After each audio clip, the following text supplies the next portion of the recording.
Hi, hello, namaste. Welcome to Bharat, the daily current affairs show. So Bharat daily current affairs show వచ్చినందుకు మరొక్కసారి అందరికీ కూడా స్వాగతం సుస్వాగతం. ఇవాళ సోమవారం. ఎందుకు సోమవారం అని నేను చెప్తున్నాను అని అంటే because Bharat the daily current affairs show నేటితో సక్సెస్ఫుల్గా మీ యొక్క సపోర్ట్తో వారం రోజులు పూర్తి చేసుకుంది. మీరు అనొచ్చు వారం రోజులకి ఏదో 7 సంవత్సరాలు చేసినట్టు చెప్తున్నారు కదా మాస్టర్ అని. వెల్, ఈ ప్రారంభం ముందు ఇంకా ముందుకు వెళ్ళాలి అని అంటే మీ అందరి యొక్క సహాయ సహకారాలు ఖచ్చితంగా కావాలి. అండ్ గడిచిన వారం రోజుల్లో మీరందరూ చూపించిన ఆప్యాయత, మీ అందరూ చూపించిన సహకారం ఖచ్చితంగా మాకు ఒక ఇన్స్పిరేషన్, ఒక మోటివేషన్, అందులో ఎటువంటి సందేహం అయితే లేదు మాకు. సో అందుకని మీ అందరికీ కూడా మరొక్కసారి థ్యాంక్ యూ చెప్తూ, ఇలానే Bharat the daily current affairs show ఒక్కటే కాదు, ప్రతిరోజు ఏవైతే శివారెడ్డి లాజిక్స్ యూట్యూబ్ ఛానల్లో ప్రోగ్రామ్స్ వస్తూ ఉన్నాయో, అది పొద్దున 8 గంటలకు వచ్చే vocabulary session, editorial analysis session అవ్వచ్చు, 10 గంటలకు వచ్చే దస్కాదమ్ అవ్వచ్చు, 3 గంటలకి వచ్చే యజ్ఞం అవ్వచ్చు, లేదు 7ంటికి వచ్చే Bharat the daily current affairs show అవ్వచ్చు, లేదు 9 గంటలకి వచ్చే డైలీ జాబ్ అలర్ట్స్ అవ్వచ్చు. అలానే డిఫరెంట్ టైం స్లాట్స్లో వస్తున్న ఏవైతే యూట్యూబ్ షార్ట్ వీడియోస్ అవ్వచ్చు, లేదు ఇంజన్లో కొన్నిసార్లు స్పెషల్ వీడియోస్ అవ్వచ్చు. ఇవన్నీ కూడా మీకోసం మిమ్మల్ని దృష్టిలో పెట్టుకుని చేపడుతున్నవే. అందుకని మీ సపోర్ట్ మాకు ఎప్పుడు కూడా ఇలానే ఉండాలని మనస్ఫూర్తిగా కోరుకుంటూ, once again welcoming everyone to today's session of Bharat the daily current affairs show. So 22 జూలైకి సంబంధించి భారత్ ఏదైతే ఉందో the daily current affairs show, దానికి అందరికీ కూడా మనస్ఫూర్తిగా స్వాగతం చెప్తూ, ముందుగా thought for the day. When you know better you do better. So మీకు బాగా తెలిసినప్పుడు మీరు ఏ పనైనా సరే బాగా చేస్తారు. సో ఇక్కడ మీరు జాగ్రత్తగా గమనిస్తే మీరు డిఫరెంట్ ఎగ్జామ్స్కి ప్రిపేర్ అవుతూ ఉన్నారు. ఆ ఎగ్జామ్స్ ఏమన్నా అవ్వచ్చు, ఎస్ఎస్సికి సంబంధించి ఇప్పుడు రాబోతున్న సిజిఎల్ అవ్వచ్చు, లేదు ఎంటీఎస్ అవ్వచ్చు, లేదు ఐబీపీఎస్కి సంబంధించిన ఏదైనా పరీక్ష అవ్వచ్చు. కన్సిడరింగ్ ఇప్పుడు క్లర్క్కి సంబంధించి అప్లికేషన్ జరుగుతూ ఉంది, వేకెన్సీస్ కూడా ఇంక్రీజ్ చేశారు, అట్లానే అప్లికేషన్ డేట్ కూడా ఎక్స్టెండ్ చేశారు. గుర్తుపెట్టుకోండి, SSC CGL MTS closing dates దగ్గర పడుతూ ఉన్నాయి. ఎస్ఎస్సి సిజిఎల్ది 24th జూలైకి అయిపోతుంది, ఎంటీఎస్ది 31st జూలైకి అయిపోతుంది. అలానే ఐబీపీఎస్ క్లర్క్ యాక్చువల్గా అయితే నిన్నటితో అయిపోవాలి, బట్ రీసెంట్గా వాళ్ళు వేకెన్సీస్ పెంచిన తర్వాత కొంచెం ట్రాఫిక్ ఎక్కువైపోయింది అని చెప్పి వాళ్ళు దాన్ని కూడా 28th జూలై వరకు ఎక్స్టెండ్ అయితే చేశారు. సో ఇవన్నీ కూడా క్లోజింగ్ డేట్స్ దగ్గరలో ఉన్నాయి. సో మీలో ఎవరైనా వీటి కోసం ప్రిపేర్ అవుతూ ఉంటే కనుక ఆలస్యం చేయకుండా వెంటనే అప్లై చేయండి. సో ఏదేమైనా ఎండ్ ఆఫ్ ద డే మీరు ఇటువంటి ఎగ్జామ్స్కి ప్రిపేర్ అవుతున్నప్పుడు మీరు కేవలం ఈ జియోగ్రఫీయో, హిస్టరీయో, లేదు కేవలం అరిథమెటిక్కో, లేదు రీజనింగో, ఏదో ఒక్క సబ్జెక్ట్లో మీరు బాగా పర్ఫామ్ చేస్తే సరిపోదు. మీరు అట్లీస్ట్ అన్ని అంశాలకి సంబంధించి అట్లీస్ట్ ఒక 50 to 70% అయినా నాలెడ్జ్ని కలిగి ఉండాలి. అలా మీకు ఎప్పుడైతే అన్ని విషయాలకి గురించి బాగా తెలిసి ఉంటుందో అప్పుడు మీరు ఒక వైజ్ డిసిజన్ తీసుకోవడానికి కానీ, మీరు పర్ఫామ్ చేయడానికి కానీ మీరు అన్ని విధాలుగా వెల్ ఎక్విప్డ్గా ఉంటారు and will be able to do better. So ఇప్పుడు ఒక పర్సన్ జస్ట్ బ్యాటింగ్ ఒకటే బాగా చేస్తున్నాడు కానీ ఫీల్డింగ్లో అస్సలు దేనికి పనికిరాడు అనుకోండి, ఆబ్వియస్లీ అతన్ని తీసుకోరు. అట్లీస్ట్ బౌలింగ్ ఒకటే వేస్తున్నాడు కానీ బ్యాటింగ్ వచ్చినప్పుడు ఏమీ చేయడు, ఫీల్డింగ్ అస్సలు చేయడు, తీసుకోరు. కానీ మీరు అట్లీస్ట్ బ్యాటింగ్ కొంచెం, బ్యాటింగ్తో పాటు ఫీల్డింగ్ అయినా, లేదు బౌలింగ్ కొంచెం, బౌలింగ్తో పాటు ఫీల్డింగ్ అయినా, లేదు బ్యాటింగ్ బౌలింగ్ ఫీల్డింగ్ 3 చేయగలిగితేనే మీరు టీంలో ఉండే ఛాన్సెస్ ఎలా అయితే ఎక్కువ ఉంటాయో అలా మీకు ఎప్పుడైతే ఏదైనా బెటర్గా తెలుస్తుందో అప్పుడు మీరు బెటర్గా పర్ఫామ్ చేసే అవకాశం ఉంటుంది. సో ఆ విషయాన్ని గుర్తుపెట్టుకుని మీ జీవితంలో ముందుకు వెళ్తూ ఉండండి. సో ఇంపార్టెన్స్ ఆఫ్ ద డేని గమనిస్తే కనుక తెలుసు కదా మనం ఏం చేస్తాం రోజు. సో ముందు మనం థాట్ ఫర్ ద డేతో స్టార్ట్ చేస్తాం, తర్వాత ఇంపార్టెన్స్ ఆఫ్ ద డే చూస్తాం. ఆ ఏదైతే ఇంపార్టెన్స్ ఉందో దానికి సంబంధించిన థీమ్ ఏదన్నా ఉంటే ఆ థీమ్ కూడా తెలుసుకునే ప్రయత్నం చేస్తాం. తర్వాత ఇంటర్నేషనల్ అని, నేషనల్ అని, రీజనల్ అని, సైన్స్ అండ్ టెక్నాలజీ అని, అలానే బిజినెస్ అండ్ ఫైనాన్స్ అని, ఎన్వైర్న్మెంట్ అని, అలానే సమ్మిట్స్ అని, లేదు అవార్డ్స్ అండ్ ఆనర్స్ అని, అలానే స్పోర్ట్స్ అని, అలానే మిస్లేనియస్ అని, ఇలా డిఫరెంట్ కేటగిరీస్లో కేటగిరైజ్ చేస్తాం. సో ఏది ఏమైనా ముందుగా మనం జాగ్రత్తగా గమనిస్తే ఫస్ట్ వచ్చేసి 22 జూలైకి సంబంధించి పై అప్రాక్సిమేషన్ డే. ఇక్కడ మనం జాగ్రత్తగా గమనిస్తే పైకి సంబంధించి 2 రోజులు ఉన్నాయి, ఒకటి పై డే, ఇంకోటి పై అప్రాక్సిమేషన్ డే. సో పై డేని మార్చి 14న జరుపుకుంటారు. సో మార్చి 3వ నెల 14వ తారీఖు. సో ఇంజనల్గా మనం పై వాల్యూ అన్నప్పుడు ఎయిదర్ 22/7 అని రాస్తాము, లేదు 3.14 అని రాస్తాం. సో 3.14 పై వాల్యూ కింద కన్సిడర్ చేసి మార్చ్ 14th పై డేగా సెలబ్రేట్ చేస్తారు. కానీ 22/7 ఏదైతే ఉందో ఇట్స్ లైక్ ఎ ఫ్రాక్షన్ కాబట్టి దాన్ని అప్రాక్సిమేషన్ డేగా కన్సిడర్ చేస్తారు. సో ఇవాళ 22 జూలై 22/7 కాబట్టి పై అప్రాక్సిమేషన్ డే. ఒకవేళ 14th మార్చ్ అయితే అది పై డే. అలానే దాన్ని ఇంటర్నేషనల్ మ్యాథమెటిక్స్ డే అని కూడా అంటారు. అలానే డిసెంబర్ 22 శ్రీనివాస రామానుజన్ గారి జన్మదినోత్సవం కాబట్టి దాన్నేమో నేషనల్ మ్యాథమెటిక్స్ డే అని అంటారు. సో ఏది ఏమైనా pi approximation day is observed on 22nd July every year because of the value of pi, which is 22/7. ఇదే కదా రాసేది మనం pi value. Whereas pi day is celebrated on 14th March, which is similar to the approximate value of 3.14 and also coincides with Albert Einstein's birthday. So March 14 Albert Einstein గారి birthday, అలానే March 3వ నెల 14 3.14 పైన అలా కూడా consider చేస్తారు కాబట్టి అది. సో ఏది ఏమైనా అది పై ఉంది, ఇది పై అప్రాక్సిమేషన్ డే అనమాట. తర్వాత గమనిస్తే ఇంకో very major important day, national significance ఉన్నది, జాతీయ ప్రాముఖ్యత కలిగిన అంశం national flag day. The Indian national flag remains symbol of India's rich cultural heritage, it's hard fought struggle for freedom and the aspirations of its people for a united and prosperous nation.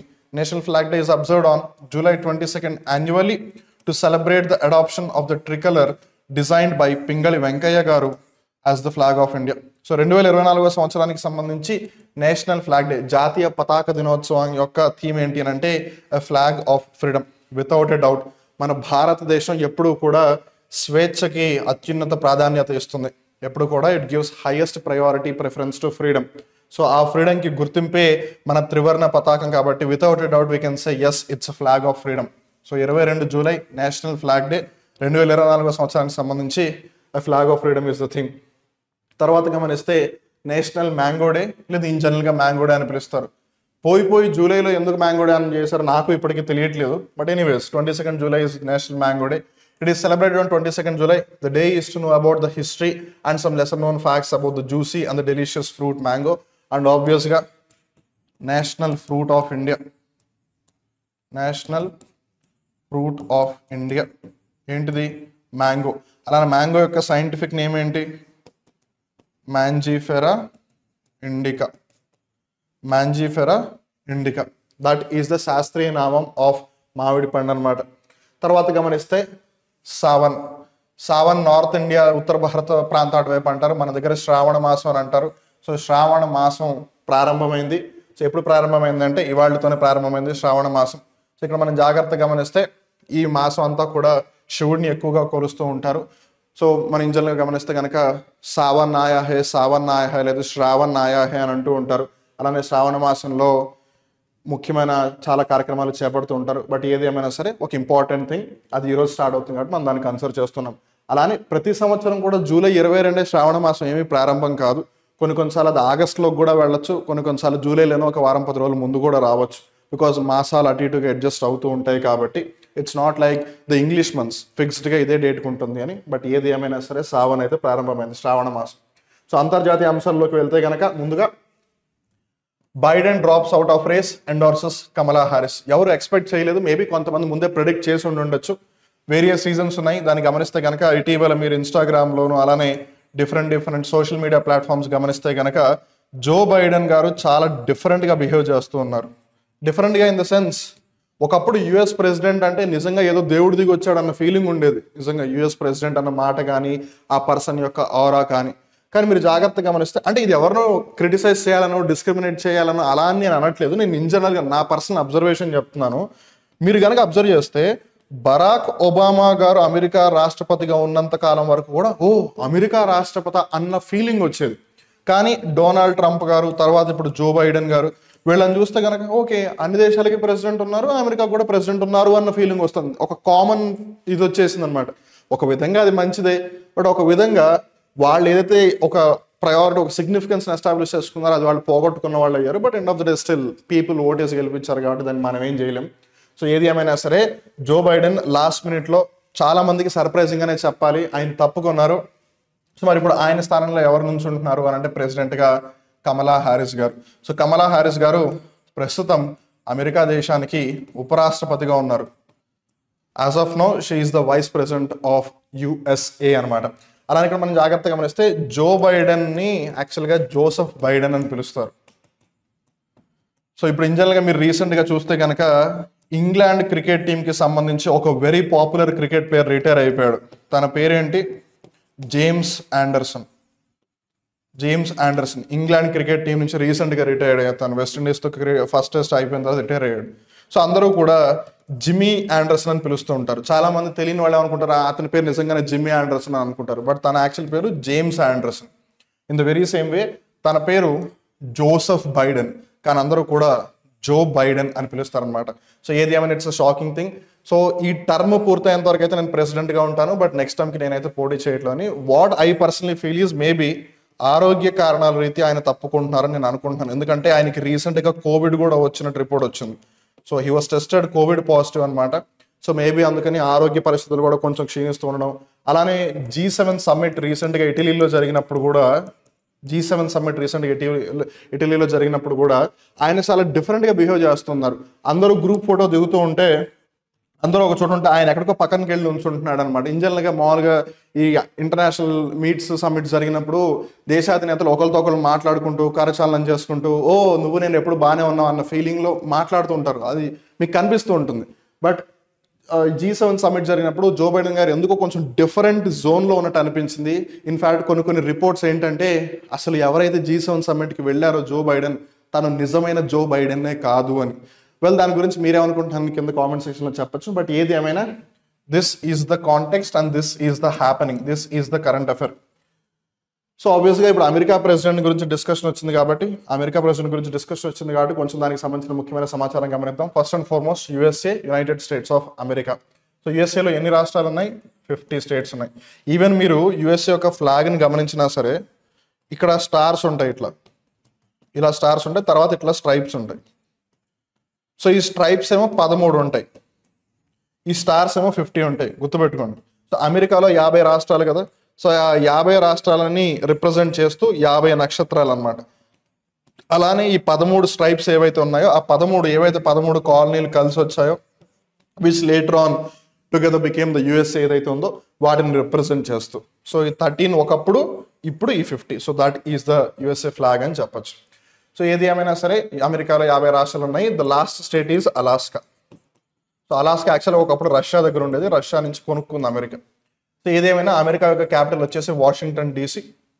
DC అంటే district of Columbus, లేదు Colombia. ఎందుకు? Christopher Columbus కనిపెట్టాడు కాబట్టి. ఎవరు? Christopher Columbus. So ఏది ఏమైనా అమెరికాకి independence ఎప్పుడు వచ్చిందని గమనిస్తే కనుక జూలై 4, 1776. సో రీసెంట్గానే జరిగింది కాబట్టి ఖచ్చితంగా గుర్తుపెట్టుకోండి. అలానే ప్రస్తుత రాష్ట్రపతి వచ్చేసి జోసెఫ్ బైడెన్. నేను ఇందాక చెప్పాను ఆయన పేరు జోసెఫ్ బైడెన్, బట్ అందరూ కూడా జో బైడెన్ అని పిలుస్తారు అని. అలానే ఉపరాష్ట్రపతి వచ్చేసి కమలా హ్యారిస్ గారు. ఇక్కడ మనం జాగ్రత్తగా గమనిస్తే డొనాల్డ్ ట్రంప్ కంటెస్ట్ చేసినప్పుడు మొట్టమొదటిసారి 2016వ సంవత్సరంలో అప్పుడు యాక్చువల్గా హిలరీ క్లింటన్ కూడా ఉంది. సో ఇక్కడ మనం జాగ్రత్తగా గమనిస్తే హిలరీ క్లింటన్ ఒకవేళ ప్రెసిడెంట్ అయి ఉన్నట్టయితే అప్పుడు she would have been the first woman president of America. But unfortunately అవ్వలేదు. లాస్ట్ మినిట్లో ఏదో మెయిల్ అది ఇది అని ఇష్యూ జరిగి she lost it to Donald Trump. So ఇప్పుడు మళ్ళీ మరొక్కసారి అవకాశం ఉంది. అమెరికా దేశం అందరికీ కూడా పెద్దన్నగా ఉండే దేశం, the most powerful country on planet earth, USAకి ఒక మహిళ అధ్యక్షురాలిగా అయ్యే అవకాశం సందర్భం మరొకసారి వచ్చింది. అండ్ ఉమెన్ గురించి ఎప్పుడు వార్తల్లో ఉన్నా సరే ఖచ్చితంగా డిస్కషన్స్ వస్తూనే ఉంటాయి. సో జాగ్రత్తగా గుర్తుపెట్టుకోండి. సో ప్రస్తుతం ఆవిడ వైస్ ప్రెసిడెంట్గా ఉన్నారు. సో జో బైడెన్ గారు ఇప్పుడు ప్రెసిడెన్షియల్ రేస్ నుంచి తప్పుకున్నారు కాబట్టి now she is the candidate. So ఏది ఏమైనా సరే అమెరికాలో ఉన్న ప్రజాస్వామ్య విధానం ఏది అని అంటే ప్రెసిడెన్షియల్ డెమోక్రసీ. సో అమెరికాలో ప్రెసిడెంట్, వైస్ ప్రెసిడెంట్ ఉన్నారు కానీ ప్రైమ్ మినిస్టర్ లేరు. వెరాజ్ మన ఇండియా దగ్గరకు వచ్చేస్తే we're following the prime ministerial form of democracy. అంటే ప్రధానమంత్రి తరహా వ్యవస్థ ఉన్న ఒక ప్రజాస్వామ్య వ్యవస్థను మనం ఫాలో అవుతున్నాం. అలానే అమెరికా ఆబ్వియస్లీ ప్రెసిడెంట్ గురించి ప్రస్తావన వచ్చింది కాబట్టి అమెరికా దేశం యొక్క మొట్టమొదటి ప్రెసిడెంట్, రాష్ట్రపతి ఎవరు అని అంటే జార్జ్ వాషింగ్టన్. అలానే జార్జ్ వాషింగ్టన్కి సంబంధించి ఒక వెరీ ఇంట్రెస్టింగ్ ఫ్యాక్ట్ ఏంటంటే ఇప్పటి వరకు అమెరికా దేశానికి ఎవరైతే ప్రెసిడెంట్గా ఉన్నారో వాళ్ళందరిలో కూడా అందరికన్నా చిన్నవాడు, హైట్లో, ఎత్తులో చాలా చిన్నవాడు అనమాట జార్జ్ వాషింగ్టన్. అలానే మొట్టమొదటి ఆఫ్రో అమెరికన్ ప్రెసిడెంట్ ఎవరు అని అంటే కనుక బరాక్ ఒబామా గారు. చరిత్ర లిఖించారని చెప్పవచ్చు. ఆఫ్రికా ఒక విధంగా ఆఫ్రికన్ రూట్స్ ఉండి ఆఫ్రో అమెరికన్ అనమాట. అలా అయిన ఫస్ట్ ప్రెసిడెంట్ ఎవరు? బరాక్ ఒబామా గారు. So that is the thing. అలానే అమెరికా ప్రెసిడెంట్కి సంబంధించిన ఒక ఇంపార్టెంట్ ఫ్యాక్ట్ ఏంటంటే వాళ్ళ ప్రెసిడెంట్ యొక్క టెన్యూర్ వ్యవధి కాలం వచ్చేసి 4 సంవత్సరాలు ఉంటుంది. అలానే వాళ్ళు మ్యాక్సిమం 2 times మటుకే ప్రెసిడెంట్ అవ్వగలరు. ఇండియాలో మనం గమనిస్తే కనుక ప్రెసిడెంట్ యొక్క టెన్యూర్ వచ్చేసి 5 years. అలానే ఎన్నిసార్లు అయినా సరే వాళ్ళు ప్రెసిడెంట్ అవ్వచ్చు. 2 years లేదు 2 times అని అలా లిమిటేషన్ ఏమీ లేదు. కాకపోతే డాక్టర్ బాబు రాజేంద్ర ప్రసాద్ గారు మన భారతదేశం యొక్క మొట్టమొదటి రాష్ట్రపతి. ఆయన 2 సార్లు రాష్ట్రపతిగా చేశారు. అంటే 10 సంవత్సరాల పాటు హీ వాజ్ ద ప్రెసిడెంట్. తర్వాత 3వసారి కూడా ఆయనకి అవకాశం అధికారం వచ్చినా సరే మీరు మళ్ళీ రాష్ట్రపతిగా ఉండండి అని ఆయన ఒక ఎగ్జాంపుల్ని సెట్ చేయడం కోసం, ఇలా అయితే అందరూ కూడా కదలకుండా అలానే ఉండిపోతారు, అప్పుడు ఒక విధంగా ఇండైరెక్ట్గా మనం సెమీ మొనార్కియల్ సిస్టమ్ లేదు కాన్స్టిట్యూషన్ రిపబ్లిక్ లాగా అయిపోతామేమో అని చెప్పి ఆయనకు అవకాశం ఉన్నా సరే 3వసారి రాష్ట్రపతి అయ్యే he left it saying no, అలా కుదరదు అని చెప్పి తను రాజీనామా చేస్తారనమాట. సో ఏది ఏమైనా ఆ రోజుల్లో మహానుభావులు వాళ్ళందరూ, ఈ రోజుల్లో చెప్పాల్సిన అవసరం లేదు. సో ఏది ఏమైనా సరే this is the current affair and this is the static part related to it. And remember, ఈ స్టాటిక్ పార్ట్ అవ్వచ్చు, కరెంట్ అఫైర్స్ అంశం అవ్వచ్చు, మీరు కనుక మళ్ళీ చదువుకోవాలంటే కంగారు పడాల్సిన అవసరం ఏమీ లేదు. బికాస్ టెలిగ్రామ్ యాప్ ఏదైతే ఉందో అందులో ఈ పీడిఎఫ్ని పోస్ట్ చేస్తాం. సో డైలీ కూడా Bharat the daily current affairs షోకి సంబంధించిన పీడిఎఫ్ మీకు అక్కడ అప్లోడ్ చేయడం జరుగుతుంది. తర్వాత గమనిస్తే the importance of both Quad and BRICS. And remember, ఇవి ఏవైతే ఈ హెడ్లైన్స్ లైన్స్ ఇవన్నీ ఉన్నాయో ఇవన్నీ కూడా న్యూస్ పేపర్స్ నుంచి తీసుకున్నవి. మనం ఎక్కడెక్కడి నుంచి గాల్లోంచి సృష్టించుకొచ్చినవి కాదు, ఇవన్నీ కూడా న్యూస్ పేపర్లు ఉన్నాయి, మీరు కావాలంటే రిఫర్ కూడా చేసుకోవచ్చు. అండ్ ఇంకో ముఖ్యమైన విషయం, ఇవన్నీ కూడా 27th July న్యూస్ పేపర్లో వచ్చిన ఆస్పెక్ట్స్. ఇన్ జనరల్గా నేను మరొకసారి చెప్తున్నాను. సో ఇన్ జనరల్గా ఏమవుతుంది అని అంటే, లెట్స్ సే ఫర్ ఎగ్జాంపుల్ ఇవాళ 22nd కాబట్టి 22nd వచ్చిన అంశాలు ఏవైతే ఉన్నాయో 22nd July న్యూస్ పేపర్లో వచ్చిన అంశాలు ఏవైతే ఉన్నాయో 23rd డిస్కస్ చేస్తారు. ఇన్ జనరల్గా చెప్తున్నాను, నేను స్పెసిఫిక్గా చెప్పట్లేదు. కానీ మనం ఏం చేస్తున్నాం, 22nd July అలానే 21st midnight కొన్నిసార్లు న్యూస్ పేపర్స్లో రానివి, అలానే 22nd మార్నింగ్ న్యూస్ పేపర్ వస్తే లెట్స్ సే ఫర్ ఎగ్జాంపుల్ మీకు భారత్ డైలీ ఈవినింగ్ 7 o'clock వస్తుంది కదా. సో పొద్దున్న న్యూస్ పేపర్ వచ్చిన 7 గంటల లోపల మధ్యలో ఇంకో మేజర్ ఏదో ఒక ఆస్పెక్ట్ అయి ఉండొచ్చు కదా. సో వాటికి సంబంధించి కూడా మీకు అప్డేట్ ఇవ్వాలి, అలానే మీరు ఏ రోజుకి ఆ రోజు అప్డేట్ అవ్వాలనే ఉద్దేశంతో మీకు భారత్ కావాలని ఈవినింగ్ ఇస్తున్నారు. చాలా మంది యాక్చువల్గా అడుగుతున్నారు అనమాట, సార్ మీరు భారత్ని ఎందుకు మార్నింగ్ పెట్టట్లేదు, మార్నింగ్ 7 AM లేదు 8 AM పెట్టచ్చు కదా అని అడిగారు చాలా మంది. ద థింగ్ ఈస్, కొన్నిసార్లు ఎండ్ ఆఫ్ ద డే మీరు కరెంట్ అఫైర్ తెలుసుకునేది ఎగ్జామ్లో మంచి మార్కులు సాధించడం కోసం, ఉద్యోగాలు సాధించడం కోసం, జస్ట్ న్యూస్ పేపర్ని చదవడానికి అయితే కాదు కదా. సో ఆ న్యూస్ పేపర్ గురించి మీరు తెలుసుకుంటున్నప్పుడు లెట్స్ ఫర్ ఎగ్జాంపుల్ ఇప్పుడు ఇది ఆర్టికల్ కాబట్టి పరిస్థితులు ఏ విధంగా ఉన్నాయనే అంశానికి సంబంధించి సమాచారం ఇస్తారు, కానీ దానికి సంబంధించి పోటీ పరీక్షల్లో అడిగే అంశాల గురించి అయితే చెప్పరు కదా వాళ్ళు న్యూస్ పేపర్లో. సో అవన్నీ మనం తెలుసుకోవాలి అని అన్నప్పుడు ప్రిపరేషన్కి ఎంత కాదన్నా ప్రాక్టికల్గా మాట్లాడితే కొంచెం టైం పడుతుంది. బికాస్ అన్నీ కూడా హ్యూమన్లీ మానవ స్థాయిలో అంత పాసిబుల్ కాదు. So it take some time కాబట్టి let's say morning 7 o'clock paper చేతికి వచ్చిందంటే అప్పటికప్పుడు కంటెంట్ ఎలా తయారవుతుంది, ప్రాక్టికల్లీ ఆలోచించండి కొంచెం. సో అందుకని అప్పుడు మీరు ఏం చేస్తారు, ముందు రోజుది డిస్కస్ చేయడం మొదలెడతారు. బట్ అప్పుడు మీరు ఒక 1 day లేట్గా వెళ్తూ ఉంటారు. బట్ ఈ రోజుల్లో మెజారిటీ ఆఫ్ ద ఎగ్జామ్స్ అన్ని కూడా ఆన్లైన్లో జరుగుతున్నాయి. సో ఆన్లైన్ ఎగ్జామ్స్ అన్నప్పుడు ఈవెన్ కొన్నిసార్లు అబ్జర్వ్ చేస్తే లెట్స్ సే 25th July రోజు ఎగ్జామ్ ఉంది అని అనుకుందాం, కానీ 28th July ఏదో ఒక కార్యక్రమం జరగబోతోంది అని చెప్పి మీకు ఆల్రెడీ ముందే తెలుసుంటే దాని గురించి కూడా అడిగే అవకాశం ఉంది ఆ 25th Julyలో. సో ఆ లాజిక్ ప్రకారం మీరు as much as possible at least కనీసం ఇంకా వేరే ఛాన్స్ లేదు, కనీసం 20th July వరకు ఖచ్చితంగా చదవాల్సి ఉంటుంది. సో అలాంటప్పుడు మీరు ఏ రోజు కాలేజ్ అప్డేటెడ్గా ఉంటేనే కదా ఎగ్జామ్ దగ్గర ఉన్నప్పుడు కూడా still you will be in a better place. అందుకే మీకు Bharat daily current affairs show evening వస్తుంది.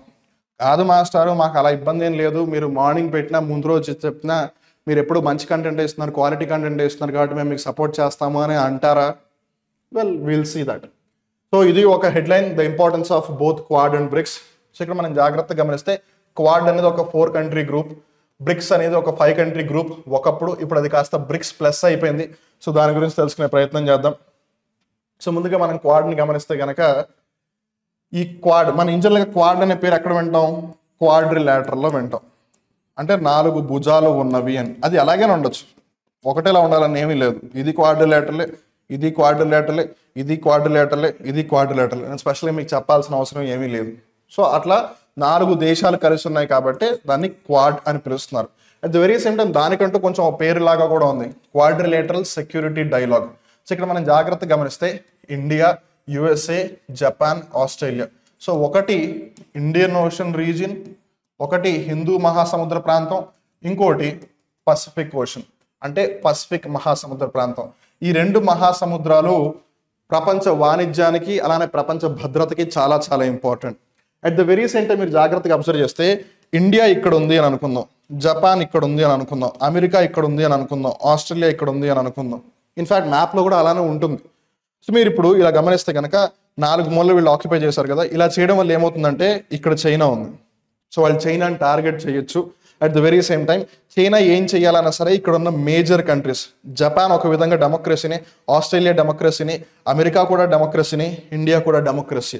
World's largest democracy, world's oldest democracy, one of the most powerful country in both the Indian and the Pacific ocean. ఎందుకంటే మీరు జాగ్రత్తగా గమనిస్తే it's a continental country. అలానే Japan highly technologically developed, economic పరంగా of course ఇప్పుడు కొంచెం స్లోగా ఉన్నా సరే still it's a super power అని చెప్పొచ్చు, and a developed country.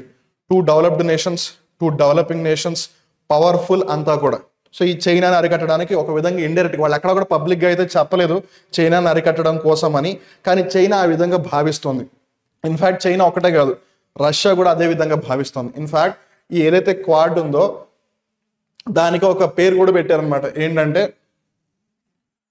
Indo Pacific NATO, లేదు ఏషియా పసిఫిక్ నాటో అని. సో మామూలుగా నాటో దేనికి సంబంధించింది? నార్త్ అట్లాంటిక్ ఓషన్కి సంబంధించింది. సో అమెరికా ఎటు ఉందంటే ఇక్కడ అట్లాంటిక్ ఓషన్ ఉంటే ఈ నార్త్ అట్లాంటిక్ అవతల వైపు యూరోప్ ఉంటుంది, రైట్? సో అలా ఇటువైపు నాటో, బికాస్ ఇటువైపు మెజారిటీ అంతా పసిఫిక్ ఓషన్ ఉంది. సో ఇటువైపు వచ్చేసరికి మళ్ళీ ఇండియన్ ఓషన్, ఆసియా ఖండం ఉంటుంది. సో ఆసియాలో మేజర్ కంట్రీస్ మనం గమనిస్తే Russia, Japan, China, south Korea, India major countries.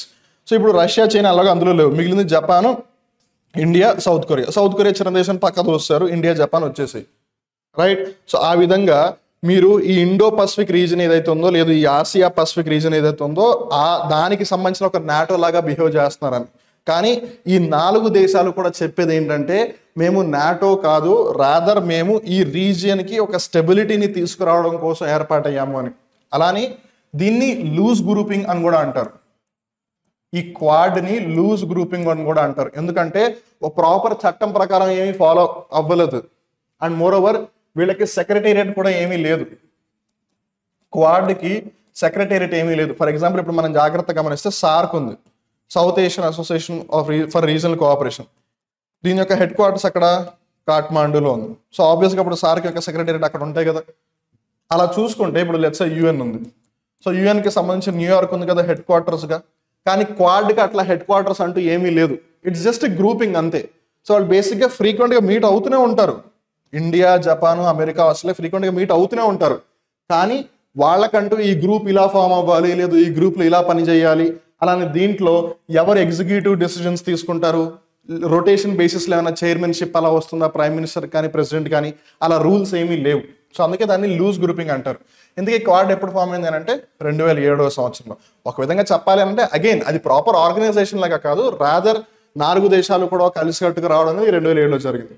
తర్వాత మనం గమనిస్తే బ్రిక్స్ ప్లస్. సో మొన్నటి వరకు అంటే 2023వ సంవత్సరం ముగిసేంత వరకు కూడా అది బ్రిక్సే. కానీ 2023వ సంవత్సరం ముగిసి 2024వ సంవత్సరం నుంచి అది కాస్త బ్రిక్స్ ప్లస్ అయిపోయింది. ఎందుకంటే కొన్ని కంట్రీస్ యాడ్ అయిపోయాయి. సో అంతకుముందు బ్రిక్స్లో ఎవరెవరు ఉండేవాళ్ళు అని అంటే Brazil, Russia, India, China, south Africa. ప్రతి దేశం పేరులోని మొదటి అక్షరం తీసుకున్నారు, BRICS, బ్రిక్స్. ఇప్పుడు కొత్తగా యాడ్ అయిన దేశాలు ఏంటి 2024 జనవరి నుంచి? Egypt, Ethiopia, Iran, Saudi Arabia, UAE. So ఇక్కడ మనం జాగ్రత్తగా గమనిస్తే యాక్చువల్గా అర్జెంటీనా కూడా రావాలి, కానీ లాస్ట్ మినిట్లో అర్జెంటీనా విత్డ్రా అయిపోయింది, నేను రావట్లేదు అని చెప్పి. సో ఏది ఏమైనా Egypt, Ethiopia, Iran, Saudi Arabia, UAE ఇవి ఇప్పుడు బ్రిక్స్లో జాయిన్ అయిపోయాయి. అందుకే ప్రస్తుతానికి దాన్ని బ్రిక్స్ ప్లస్గా కన్సిడర్ చేస్తున్నారు. లేదు ఈ పేర్లన్నింటిలో కూడా మొదటి అక్షరాన్ని తీసుకుని వేరే ఏదన్నా పేరు తీసుకొస్తారా లేదని మనం ఆలోచించాలి. కానీ బ్రిక్స్ ఎప్పుడు ఫామ్ అయింది అంటే ఒక స్పెసిఫిక్ డేట్ అయితే ఉంది, 16th జూన్ 2009. అలానే మనం ఇక్కడ జాగ్రత్తగా గమనిస్తే సో ఈ కంట్రీస్కి ఫ్యూచర్లో ఇంకా ఎంతవరకు యాక్షన్గా తీసుకెళ్తారో అనేది మనకి తెలియదు. బట్ యాక్చువల్గా ఇక్కడ అన్నీ కూడా డెవలపింగ్ ఎకానమీస్, ఎమర్జింగ్ ఎకానమీస్ అని చెప్పొచ్చు. ఒక్క చైనాని మీరు కాసేపు పక్కన పెట్టండి, బికాస్ జీడిపి పరంగా చైనా చాలా ఎక్కువ స్థాయిలో ఉంది. బికాస్ ఇండియన్ జీడిపి కన్నా దగ్గర 5 to 6 times పెద్దది చైనా యొక్క జీడిపి. మనం 2 trillion 3 trillion దగ్గర ఉన్నాం. చైనా ఆల్రెడీ $15-16 trillion ఎకానమీ దగ్గరికి వెళ్ళిపోయింది అనమాట. సో ఏది ఏమైనా ఒక్క చైనాని కాస్త పక్కన పెడితే జీడిపి పరంగా చూసుకున్నా ఇవన్నీ కూడా డెవలపింగ్ ఎకానమీస్. సో అందుకని it definitely will be playing a very crucial role in the future. అలానే బ్రిక్స్కి సంబంధించి మనం కూడా జాగ్రత్తగా గమనిస్తే, సో ఎలా అయితే ఇప్పుడు African development bank, Asian development bank ఇలా ఉంటాయి కదా, అట్లా ఈ బ్రిక్స్ సమూహం కూడా ఒక పెద్ద పాత్ర వహించాలి. ఈ బ్రిక్స్ ప్లస్ సమూహం కూడా ప్రపంచంలో భవిష్యత్తులో మనం ఒక పెద్ద ముఖ్యమైన పాత్ర పోషించాలి అన్న ఉద్దేశంతో ఒక బ్యాంక్ లాంటివి స్థాపించింది. సో ఆబ్వియస్లీ బ్రిక్స్ సమూహం కాబట్టి, బ్రిక్స్ సమూహం స్థాపించిన బ్యాంక్ కాబట్టి దానికి ఒకప్పుడు బ్రిక్స్ బ్యాంక్ అని పేరుండేది. కానీ ఇప్పుడు దాన్ని ఎన్డీబీ అని పిలుస్తున్నారు, న్యూ డెవలప్మెంట్ బ్యాంక్. ఎందుకంటే ఇన్ జనరల్గా ఈ దేశాలు భావించేది ఏంటంటే డెవలప్డ్ కంట్రీస్ ఆల్రెడీ డెవలప్ అయిపోయాయి, కానీ వీళ్ళేమో డెవలపింగ్ కంట్రీస్ని డెవలప్డ్ కంట్రీస్గా అవ్వనిచ్చేలా లేరు, పరిస్థితులు చూస్తుంటే అలానే ఉన్నాయి అని చెప్పి. సో ఇప్పుడు మనమే సాయం చేసుకోవాలి. At the very same time ఏవైతే అండర్ డెవలప్డ్ నేషన్స్ ఉన్నాయో వాటిని కూడా మనం ఏదో ఒక విధంగా మనతో పాటు తీసుకెళ్ళగలిగితే అప్పుడు మన యొక్క పాత్ర పెరుగుతుంది. At the very same time మనం కూడా ప్రపంచానికి మంచి చేసిన వాళ్ళు అవుతాం, మానవాళికి కూడా మంచి చేసిన వాళ్ళు అవుతాం అని చెప్పి వాళ్ళు ఈ న్యూ డెవలప్మెంట్ బ్యాంక్, ఒకప్పుడు బ్రిక్స్ బ్యాంక్గా పిలువబడేది, ఇప్పుడు న్యూ డెవలప్మెంట్ బ్యాంక్ అయిందనమాట. ఇంతకీ ఇది ఎప్పుడు స్థాపించబడింది అంటే 2015వ సంవత్సరంలో స్థాపించబడింది, అక్కడ బ్రెజిల్లో. కానీ ఈ న్యూ డెవలప్మెంట్ బ్యాంక్ యొక్క ప్రధాన కార్యాలయం, హెడ్ క్వార్టర్స్ ఎక్కడ ఉంది అని అంటే షాంఘై. షాంఘై ఎక్కడుంది? చైనాలో ఉంది. గుర్తుపెట్టుకోండి, China capital Beijing. China capital Beijing. కానీ ఇండియాకి న్యూఢిల్లీ క్యాపిటల్ అయినా సరే ముంబై ఎలాగైతే ఫైనాన్షియల్ క్యాపిటల్గా కన్సిడర్ చేయబడుతుందో, ఆర్థిక రాజధానిగా పిలువబడుతుందో ముంబై, అట్లా చైనాకి, ఇండియాకి న్యూఢిల్లీ లాగా చైనాకి బీజింగ్ అనమాట, ఇండియాకి ముంబై లాగా చైనాకి షాంఘై అనమాట. సో ఆ షాంఘైలో న్యూ డెవలప్మెంట్ బ్యాంక్ ఉంది. అలానే ఈ న్యూ డెవలప్మెంట్ బ్యాంక్ ఒకప్పుడు బ్రిక్స్ బ్యాంక్కి దానికి ఫస్ట్ ప్రెసిడెంట్గా ఎవరున్నారు అని అంటే కేవి కామత్ గారు. ఈవెన్ మీరు జాగ్రత్తగా గమనిస్తే రేపు 23వ తారీఖు రైట్ బడ్జెట్ని ప్రవేశపెట్టబోతున్నారు. సో ఈ బడ్జెట్కి సంబంధించి కూడా ఈ పర్సన్ చాలా ముఖ్యమైన పాత్ర వహించారు అని చెప్పొచ్చు. సో ఆబ్వియస్లీ ఇప్పుడు బడ్జెట్లో ఉంది, అది కూడా ఉంది, అండ్ కన్సల్టింగ్ దానికి సంబంధించి డిస్కషన్స్ కూడా జరుగుతున్నాయి కాబట్టి ఇట్స్ వెరీ ఇంపార్టెంట్. అలానే ఈ బ్రిక్స్ సమ్మిట్ సంవత్సరానికి ఒకసారి జరుగుతూనే ఉంటాయి. సో భవిష్యత్తు అలానే గత కాలం భవిష్యత్ కాలం రెండు కన్సిడర్ చేస్తే 2022లో బీజింగ్లో జరిగింది, 2023లో జోహనస్బర్గ్లో జరిగింది, ఇది బియు. 2022లో జరిగింది 14వసారి, 2023లో జరిగింది 15వసారి. ఈ 15వసారి 2023 సంవత్సరంలో జోహనస్బర్గ్ సౌత్ ఆఫ్రికాలో జరిగినప్పుడే వాళ్ళు ఇందాక మనం ఏవైతే కంట్రీస్ చూసామో, సౌదీ అరేబియా, ఇరాన్ కంట్రీస్ ఏవైతే ఉన్నాయో, Egypt, Ethiopia, Iran, Saudi Arabia, UAE, అలానే అర్జెంటీనా, వాటిని యాడ్ చేయాలి, అలానే మనం బ్రిక్స్ నుంచి ఇంకా ఎక్స్పాండ్ అవ్వాలి అని అనుకున్నారు. లాస్ట్ మినిట్లో అర్జెంటీనా అయితే రాలేదు, మిగిలిన కంట్రీస్ జాయిన్ అయిపోయాయి. అలానే 2024 సంవత్సరానికి సంబంధించి 16వసారి ఎక్కడ జరగబోతుంది అంటే రష్యాలోని కజాన్ అనే ప్లేస్లో జరగబోతుంది. ఈ సంవత్సరం అక్టోబర్, నవంబర్ ఆ పర్టికులర్ టైంలో జరుగుతుంది. అలానే నెక్స్ట్ ఇయర్ వచ్చేసి 17వసారి 2025లో బ్రెజిల్లో జరగబోతోంది. కానీ బ్రెజిల్లో ఎక్కడ నిర్వహించబోతున్నారు అనేది ఇంకా వాళ్ళు డిసైడ్ చేయలేదు. So it has to be announced. So ఏది ఏమైనా సరే ఇది ఈ సంవత్సరంలో ఇంకా జరగాలి, ఇది రాబోయే సంవత్సరం జరగాలి. సో ఇంకా జరగలేదు కాబట్టి ఖచ్చితంగా దానికి సంబంధించిన ప్రిపరేషన్స్ కానీ, లేదు ఇంకేమైనా కంట్రీస్ నేను కూడా జాయిన్ అవుతాను అని చెప్పినా కానీ, లేదు వీళ్ళు వేరే కంట్రీస్ని తీసుకోవాలన్నా ఖచ్చితంగా డిస్కషన్ ఉంటుంది. కానీ జాగ్రత్త గుర్తుపెట్టుకునే ప్రయత్నం చేయండి. అలానే తర్వాత గమనిస్తే కనుక Bengal will open it's doors to people from Bangladesh అని మమతా బెనర్జీ గారు చెప్పారు. మమతా బెనర్జీ గారు ఎవరు? పశ్చిమ బెంగాల్ రాష్ట్రం యొక్క ముఖ్యమంత్రి, చీఫ్ మినిస్టర్ ఆవిడ, రైట్. సో ఇక్కడ మనం జాగ్రత్త గమనిస్తే బంగ్లాదేశ్లో ఏం జరుగుతుంది అని అంటే, మీరు జాగ్రత్త గమనిస్తే అక్కడ రైడ్స్ జరుగుతున్నాయి, ప్రొటెస్టులు జరుగుతున్నాయి. అఫ్ కోర్స్ దానికి చాలా రీజన్స్ ఉన్నాయి. We're not going into the details of what is happening in Bangladesh. But Mamata Banerjee గారు కూడా అన్నది ఏంటి అని అంటే, end of the day Bangladesh ఒక సోవరిన్ నేషన్, అంటే ఒక సార్వభౌమత్వం ఉన్న దేశం. ఎలా అయితే భారతదేశం ఉందో అలా బంగ్లాదేశ్ కూడా ఒక దేశం. అలానే తన దేశంలో ఏం జరుగుతుంది అనేది ట్యాకిల్ చేసుకోవడానికి బంగ్లాదేశ్ డిసిజన్ తీసుకుంటుంది. ఒకవేళ అవసరమైతే ఏదో ఒక దేశాన్ని సాయం అడుగుతుంది, అండ్ ఇండియాని ఖచ్చితంగా అడుగుతుంది. బికాస్ ఇండియా బంగ్లాదేశ్కి చాలా మంచి ఫ్రెండ్ అనమాట. సో ఏది ఏమైనా అది ఉంది. అయితే మమతా బెనర్జీ గారు ఏమన్నారు? వెల్, బంగ్లాదేశ్ వచ్చి ఇండియాని సాయం అడుగుతుందా, లేదు ఇండియా బంగ్లాదేశ్ గురించి ఏమనుకుంటుంది అనేది ఎండ్ ఆఫ్ ద డే అది సెంట్రల్ గవర్నమెంట్, ఇండియాకి సంబంధించిన కేంద్ర ప్రభుత్వం చూసుకుంటుంది, బంగ్లాదేశ్ ప్రభుత్వం చూసుకుంటుంది. పశ్చిమ బెంగాల్ రాష్ట్రానికి సంబంధించింది కాబట్టి ఎండ్ ఆఫ్ ద డే నాకేమీ లేదు. కానీ బంగ్లాదేశ్ ప్రజలు ఒకవేళ రెఫ్యూజీలుగా, అంటే అక్కడ పరిస్థితులు బాగాలేదని ఇటువైపుగా వచ్చేస్తే మాకు ఎటువంటి ఇబ్బంది లేదు, మా తలుపులు ఎప్పుడు కూడా మీకోసం తెరిచే ఉంచుతాము అని చెప్పి మమతా బెనర్జీ గారు చెప్పారు. సో ఇప్పుడు రెఫ్యూజీస్ అనే ఆస్పెక్ట్లో ఆవిడ మాట్లాడారు కాబట్టి ఆల్రెడీ ఇక్కడ మనం జాగ్రత్తగా గమనిస్తే రోహింగ్యా రెఫ్యూజీస్ ఇష్యూ చాలా ఉంది. మయన్మార్కి సంబంధించి రోహింగ్యా ఇష్యూస్ ఆల్రెడీ చాలా పెద్దగానే ఉన్నాయి. అలానే మీరు జాగ్రత్తగా గమనిస్తే మనం రీసెంట్గా యూరోప్ కమిషన్ ఏదైతే ఉందో, యూరోపియన్ కమిషన్, దానికి సంబంధించి ఏదైతే ఒక డిస్కషన్ వచ్చిందో అక్కడ కూడా మనం అనుకున్నది ఏంటంటే వాళ్ళకి 3 మేజర్ ఇష్యూస్ ఉన్నాయి. ఏంటిది? ఒకటి క్లైమేట్ చేంజ్, రెండవది మేజర్గా మైగ్రేషన్ అని, రైట్? సో ఈ మైగ్రేషన్స్ అంతా ఎవరు? ఆఫ్రికా నుంచి వస్తూ ఉన్నారు యూరోప్కి. Spain, Italy, Britain, France, Germany ఇవన్నీ కూడా ఆఫ్రికా నుంచి ఎక్కువగా వలసదారులను ఫేస్ చేయవలసి వస్తుంది. సో ఆల్రెడీ రోహింగ్యా ఇష్యూ ఉంది. అండ్ నా ఇప్పుడు బంగ్లాదేశ్లో పరిస్థితులు బాగాలేదు కాబట్టి లెట్స్ వాళ్ళు కూడా వచ్చేస్తే ఇండియాలోకి ఈ రెఫ్యూజీ క్రైసిస్ ఇంకా పెరిగిపోతుంది. సో అందుకని ఈ UNHCR గురించి అడిగే అవకాశం చాలా ఎక్కువగా ఉంటుంది. So United Nations high commissioner for refugees ఏదైతే ఉందో దీని స్థాపన ఎప్పుడు జరిగింది అంటే 14 డిసెంబర్ 1950, 1950 14 డిసెంబర్న జరిగింది. దీని యొక్క హెడ్ క్వార్టర్స్ వచ్చేసి స్విట్జర్లాండ్ జెనీవాలో ఉంది. ప్రస్తుతం యాజ్ ఆఫ్ నో UNHCR యొక్క హెడ్ ఎవరు అని అంటే ఫిలిప్పో గ్రాండి. అలానే యుఎన్కి ఆబ్వియస్లీ ఆర్గనైజేషన్స్ ఉన్నాయి కదా, అందులో UNHCR యొక్క పేరెంట్ ఆర్గనైజేషన్ ఏంటి అని అంటే యునైటెడ్ నేషన్స్ జనరల్ అసెంబ్లీ, అలానే United Nations economic and social council. For example మనం ఒకవేళ యునెస్కోని తీసుకుంటే యునెస్కో యొక్క parent organisation United Nations economic and social council. అలా ఈ UNHCRకి పేరెంట్ ఆర్గనైజేషన్ 2, ఒకటి United Nations General Assembly and United Nations economic and social council. దాన్ని ఇన్ షార్ట్ ఈకోసాక్ అని పిలుస్తారు. తర్వాత గమనిస్తే కనుక Turkey ready to build Cyprus naval base if necessary అని చెప్పి తుర్కీ దేశస్థుడు ఎర్డోగాన్ చెప్పడం జరిగింది. సో ఇక్కడ మనం జాగ్రత్తగా గమనిస్తే ఒకానొక సమయం వరకు దాన్ని టర్కీ అని పిలిచేవాళ్ళు. కానీ గూగుల్లో టర్కీ కొడితే టర్కీ కోడి ఏదైతే ఉందో దాని ఫోటో చూపిస్తుంది, కానీ టర్కీ దేశం యొక్క జెండాని చూపించట్లేదు అని చెప్పి వాళ్ళు పాపం బాగా ఫీల్ అయ్యారు, which is absolutely a fact. So అందుకని వాళ్ళు ఏం చేశారు? పేరుని తర్వాత మార్చుకున్నారు తుర్కీయేగా. సో తుర్కీ అన్న టర్కీ అన్న జనరల్గా ఒకప్పుడు ఆ కోడి బొమ్మ చూపించేది గూగుల్, బట్ ఇప్పుడు వాళ్ళ పేరు మార్చుకోవడం వల్ల తుర్కీ కాస్త తుర్కీ అయింది.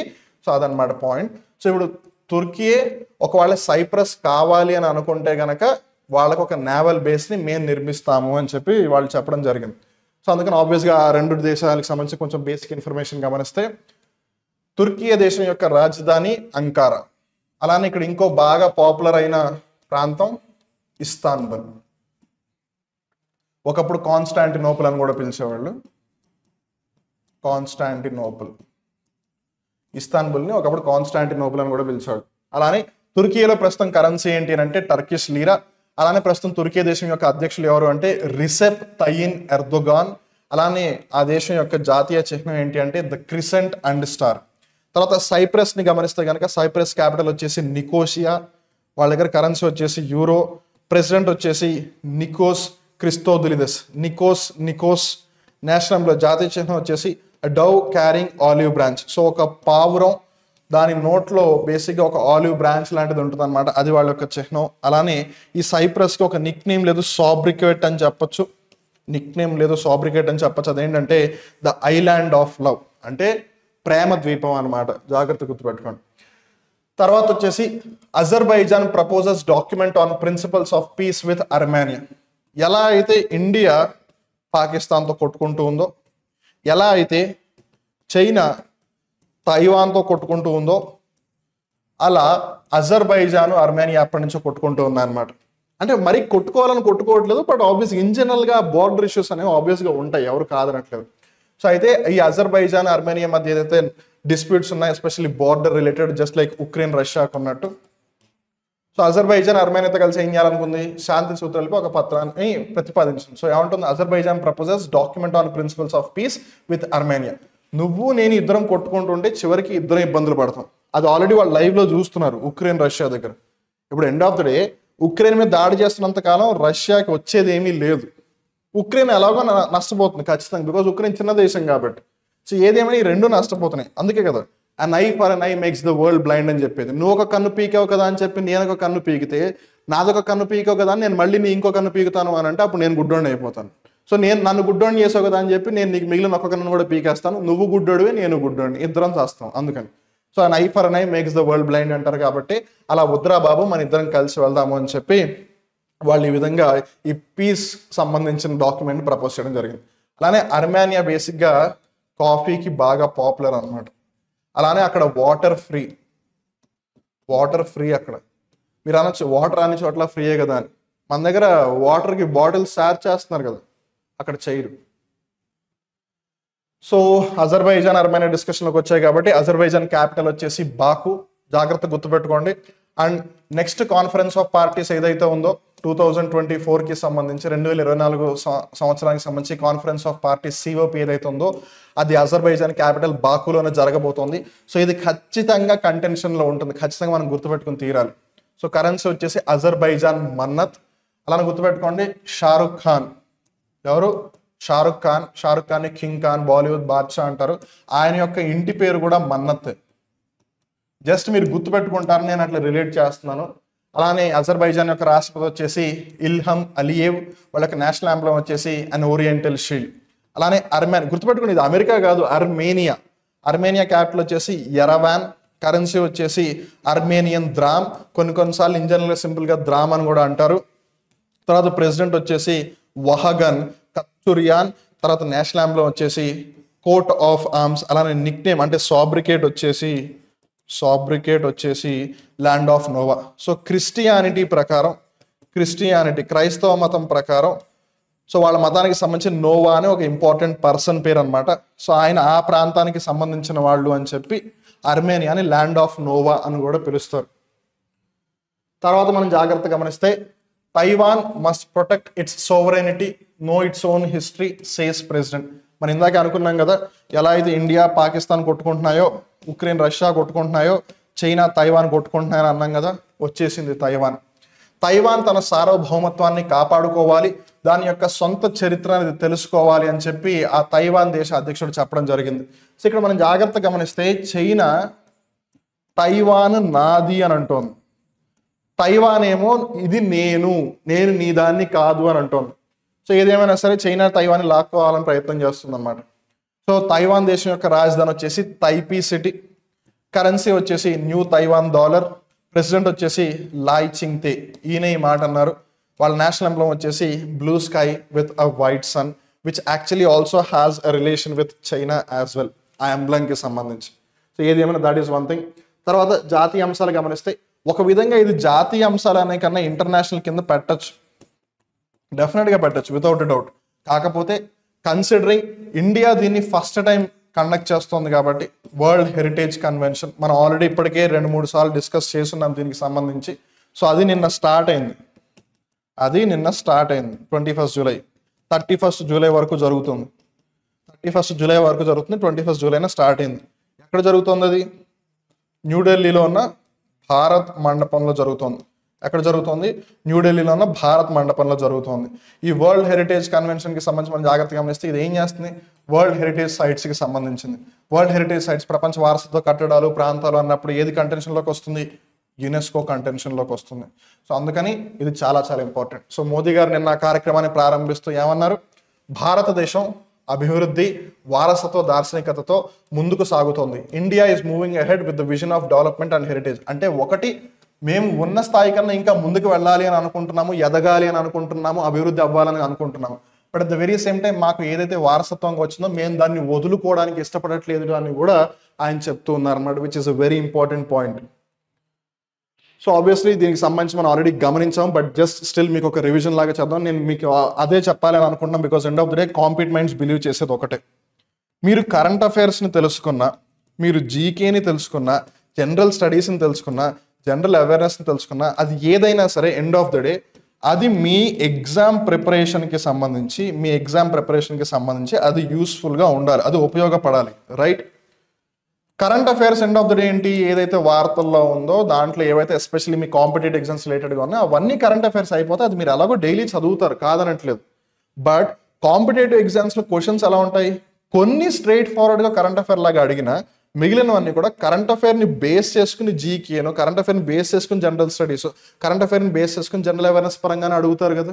సో అలాంటప్పుడు ఇప్పుడు ఇండియా మొట్టమొదటిసారిగా ఇప్పటి వరకు 44 టైమ్స్ జరిగింది. ఇప్పుడు వరకు 44 టైమ్స్ జరిగినప్పుడు ఫస్ట్ టైం ఆర్గనైజ్ 44 కాదు సారీ 46 గుర్తుపెట్టుకోండి 46 ఇప్పుడు జరగదాంతో పోయి కలిపి ఇప్పుడు ఇండియాలో ఏదైతే జరుగుతుందో దాంతో పాటు కలిపి 46 సో 46 సార్లు ఇప్పటి వరకు కండక్ట్ చేస్తే ఇండియా ఒక్కసారి ఆర్గనైజ్ చేస్తుంది అది కూడా ఇప్పుడు రైట్ ఇక్కడ చూసారు కదా 46 సో 46 టైమ్స్ ఆర్గనైజ్ చేస్తే ఇండియా ఒక్కసారి ఆర్గనైజ్ చేస్తుంది సో ఆబ్వియస్గా it's very important thing for us so అందుకని దాని అండ్ రాబోయే 10 రోజులు కూడా ఖచ్చితంగా దాని గురించి డిస్కషన్ ఉంటుంది బికాస్ 31 జూలై వరకు ఉంది కదా రోజు ఏదో ఒక అప్డేట్ ఉంటూనే ఉంటుంది సో అలా ఏ కరెంట్ అఫైర్ ఉన్నా సరే దానికి సంబంధించిన స్టాటిక్ పార్ట్ అవ్వచ్చు దానికి సంబంధించిన సబ్జెక్ట్ పార్ట్ అవ్వచ్చు అది కూడా మీకు ప్రొవైడ్ చేస్తే మీ ప్రిపరేషన్ పరంగాను అండ్ అలానే ఈ పీడిఎఫ్ని టెలిగ్రామ్ ఛానల్లో కూడా పోస్ట్ చేస్తాం కాబట్టి మీకు రివిజన్ పరంగాను కూడా చాలా హెల్ప్ అవుతుంది అలానే లెట్స్ సే ఫర్ ఎగ్జాంపుల్ మీరు ఎప్పుడైనా సరే ఒక 1 మంత్ అయిన తర్వాత ఏమేం కరెంట్ అఫైర్స్ జరిగాయి ఈ 4 రోజుల్లో అని చూసుకున్నప్పుడు వెనక్కి తిరిగి ఆబ్వియస్లీ ఏం జరిగింది అనేది కూడా గుర్తుంటుంది దానికి సంబంధించిన ఇన్ఫర్మేషన్ కూడా గుర్తుంటుంది సో ఏది ఏమైనా వరల్డ్ హెరిటేజ్ కన్వెన్షన్ దీన్ని వరల్డ్ హెరిటేజ్ సమ్మిట్ అనో లేదా వరల్డ్ హెరిటేజ్ మీటింగ్ అని కూడా అంటూ ఉన్నారు 21 నుంచి 31 జూలై వరకు ఎక్కడ భారత్ మండపం ఇది ఎక్కడ ఉంది న్యూఢిల్లీలో ఉంది ఈవెన్ G20 సమ్మిట్ 2023 2023వ సంవత్సరంలో ఇండియా G20కి ప్రెసిడెన్సీ వహించింది కదా అప్పుడు ఆ G20 సమ్మిట్ కూడా ఈ భారత్ మండపంలో జరిగింది ఇందాక చెప్పాను కదా ఇండియా మొట్టమొదటిసారిగా కండక్ట్ చేస్తుంది 46 సార్లలో మొట్టమొదటిసారి ఎందుకు ఇది ఎప్పుడు స్థాపించబడింది ఈ వరల్డ్ హెరిటేజ్ కన్వెన్షన్ 16 నవంబర్ 1972 అలానే యునెస్కోకి రిలేటెడ్ ఉందని మనం అనుకున్నాం కదా UNESCO 16 November 1945 world heritage convention 16 November 1972 ప్రస్తుతం వరల్డ్ హెరిటేజ్ కన్వెన్షన్ ఎన్ని దేశాలు ఉన్నాయి 21 కంట్రీస్ ఇండియా కూడా అందులోనే ఉంది ఈ మెంబర్ కంట్రీస్ ఏవైతున్నాయో వాటి యొక్క వ్యవధి కాలం అంతా 6 years ఇది మనం ఆల్రెడీ డిస్కస్ చేస్తున్నాము అందుకే ఎక్కువ ఫోకస్ చేయట్లేదు అలానే యునెస్కో కూడా డిస్కషన్లోకి వచ్చింది కాబట్టి United Nations education scientific and cultural organisation ఇది ఏ విధమైన సంస్థ అంటే ఒక స్పెషలైజ్డ్ ఏజెన్సీ అంటే ఒక ప్రత్యేకమైన సంస్థ దీని యొక్క పేరెంట్ ఆర్గనైజేషన్ ఏంటి యుఎన్ ఈకోసాక్ ఇందాక అనుకున్నాం మనం ఆల్రెడీ ఒక ఆర్గనైజేషన్ గురించి డిస్కషన్ వచ్చినప్పుడు యునైటెడ్ నేషన్స్ జనరల్ అసెంబ్లీ అదే United Nations High Commission for refugees గురించి తెలుసుకుంటున్నప్పుడు దాని యొక్క parent organisation United Nations General Assembly అలానే యునైటెడ్ నేషన్స్ ఈకోసాక్ అని మనం ఇందాక అనుకున్నామా అప్పుడు ఈకోసాక్ గురించి వచ్చినప్పుడు యునెస్కో యొక్క పేరెంట్ ఆర్గనైజేషన్ ఇది ఉందని మనం అనుకున్నామా ఎగ్జాక్ట్లీ అది అలానే ఇప్పుడే మనం అనుకున్నాం యునెస్కో 16 నవంబర్ 1945 ఎస్టాబ్లిష్ అయింది ఇక్కడ మీరు జాగ్రత్తగా గమనించండి 1945 ఎస్టాబ్లిష్ అయింది ఇది 1972 అని హెడ్ క్వార్టర్స్ వచ్చేసి ప్యారిస్ ఆబ్వియస్ ఒలింపిక్స్ కూడా జరుగుతుంది జాగ్రత్త గుర్తుపెట్టుకోండి అలానే యునెస్కోలో ప్రస్తుతం ఉన్న సభ్యత్వం పొందిన దేశాలు ఏంటంటే 194 కానీ ఐక్యరాజ్య సమితిలో సభ్యత్వం ఉన్నా సరే యునెస్కోలో సభ్యత్వం లేని 2 దేశాలు ఉన్నాయి ఒకటి ఇజ్రాయిల్ రెండోది లైఖెన్స్టైన్ ఇజ్రాయిల్ ఆసియా ఖండంలో ఉంది లైఖెన్స్టైన్ యూరోప్లో ఉంది అలానే యునెస్కో రిలీజ్ చేసే రిపోర్ట్స్ ఇవన్నమాట UN world water development report అలానే గ్లోబల్ ఎడ్యుకేషన్ మానిటరింగ్ రిపోర్ట్ తర్వాత వ్యాపారం మరియు ఆర్థిక అంశాలు గమనిస్తే కనుక న్యూ అసెట్ క్లాస్ ఒక కొత్త ఆస్తి తరగతి అని ఇక్కడ మనం జాగ్రత్తగా గమనిస్తే మనందరికీ కూడా మ్యూచువల్ ఫండ్స్ గురించి తెలుసు దీన్ని ఇన్ షార్ట్ ఎప్పుడు కూడా ఎంఎఫ్ అని రాస్తారు ఎంఎఫ్ అంటే మీకు వేరే పదం గుర్తుకొస్తుంది బట్ మీరు ఇప్పుడు అక్కడికి వెళ్ళకండి బికాస్ మీరు మంచోళ్ళ విషయం నాకు తెలుసు సో మ్యూచువల్ ఫండ్స్ ఇంకోటి పిఎంఎస్ సో ఇక్కడ మనం జాగ్రత్తగా గమనిస్తే పిఎంఎఫ్ అంటే ఏంటి పోర్ట్ఫోలియో మేనేజ్మెంట్ సర్వీసెస్ సో మీరు జాగ్రత్తగా గమనిస్తే ఈ స్టాక్ మార్కెట్కి సంబంధించి చాలా మంది మీకు కాల్ చేసి సార్ మేడం మీకు ఒకవేళ స్టాక్ మార్కెట్లో ఇన్వెస్ట్ చేయడం తెలియకపోతే కనుక మీ డబ్బులను మేము మేనేజ్ చేస్తాము మీ అకౌంట్ మేము హ్యాండిల్ చేస్తామని చెప్పి అకౌంట్ హ్యాండ్లింగ్ లాంటి సర్వీసెస్ ప్రొవైడ్ చేస్తూ ఉంటారు అలానే డిఫరెంట్ వాటిలో ఇన్వెస్ట్ చేయించి వాటిని మేనేజ్ చేస్తూ ఉంటారు దాన్నే portfolio management services in short PMS అంటారు అలానే ఇంకొకటి మ్యూచువల్ ఫండ్ సో స్టాక్ మార్కెట్లో మీరు డైరెక్ట్గా ఇన్వెస్ట్ చేసే కన్నా మ్యూచువల్ ఫండ్స్లో ఇన్వెస్ట్ చేస్తే రిస్క్ అనేది కొంచెం తక్కువ ఉంటుంది ఐ రిపీట్ రిస్క్ అనేది కొంచెం తక్కువ ఉంటుంది బట్ రిస్క్ అనేది స్టిల్ ఉంటుంది అందుకే mutual funds are subjected to market risk అని అంటారు అంతేగాని మహేంద్ర సింగ్ ధోని భాయ్ అలానే సచిన్ సార్ అలానే రోహిత్ భాయ్ వీళ్ళందరూ కూడా వచ్చి సహీ హే ఓ సహీ హే బోల్తే రేతే అని చెప్పేసి మీరు కూడా సహీ హే అని వేస్తారు అనుకోండి ఏమీ తెలియకుండా ఖచ్చితంగా తర్వాత సహీ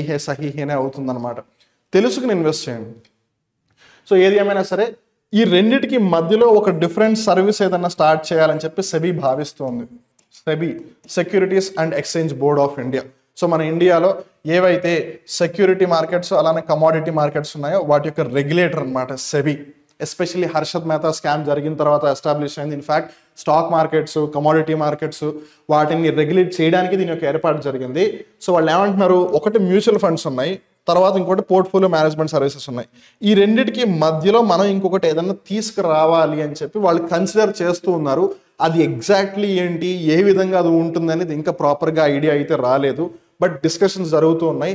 సో అది వచ్చినప్పుడు ఆబ్వియస్గా దాని గురించి మనకు తెలుస్తుంది, మనం కూడా కరెంట్ అఫైర్స్లో డిస్కస్ చేద్దాం. బట్ డిస్కషన్ తీసుకొచ్చింది ఎవరు మనందరికీ?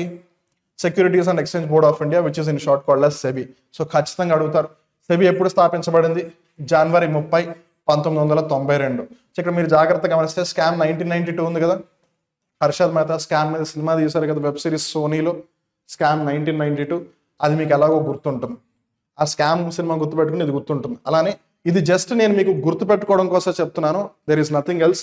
జనవరి 30 మార్టిర్స్ డే, గాంధీ గారు మరణించారు ఆ రోజు. మనీ నోట్ మీద గాంధీ గారి బొమ్మ ఉంటుంది కదా, అలా గుర్తుపెట్టుకోండి. నేను జస్ట్ ఇది మీకు గుర్తు ఉండడం కోసమే ఇస్తున్నాను, అండ్ ఖచ్చితంగా ఇదే లాజిక్ మీరు యూస్ చేయాలని లేదు. మీరు సింపుల్గా జనవరి 30ని గుర్తుపెట్టుకుంటా అంటే అబ్సల్యూట్లీ ఫైన్. బట్ మనీని మన ఇంజనల్గా రోజు యూస్ చేస్తుంటాం. అఫ్ కోర్స్ మనీ అంటే మళ్ళీ ఆర్బీఐ వచ్చేస్తుంది, మీరు అలా కూడా అంటారు, అప్పుడు మీరు ఆర్బీఐ కదా ఈ ఎగ్జాంపుల్ ఇవ్వాలి అని.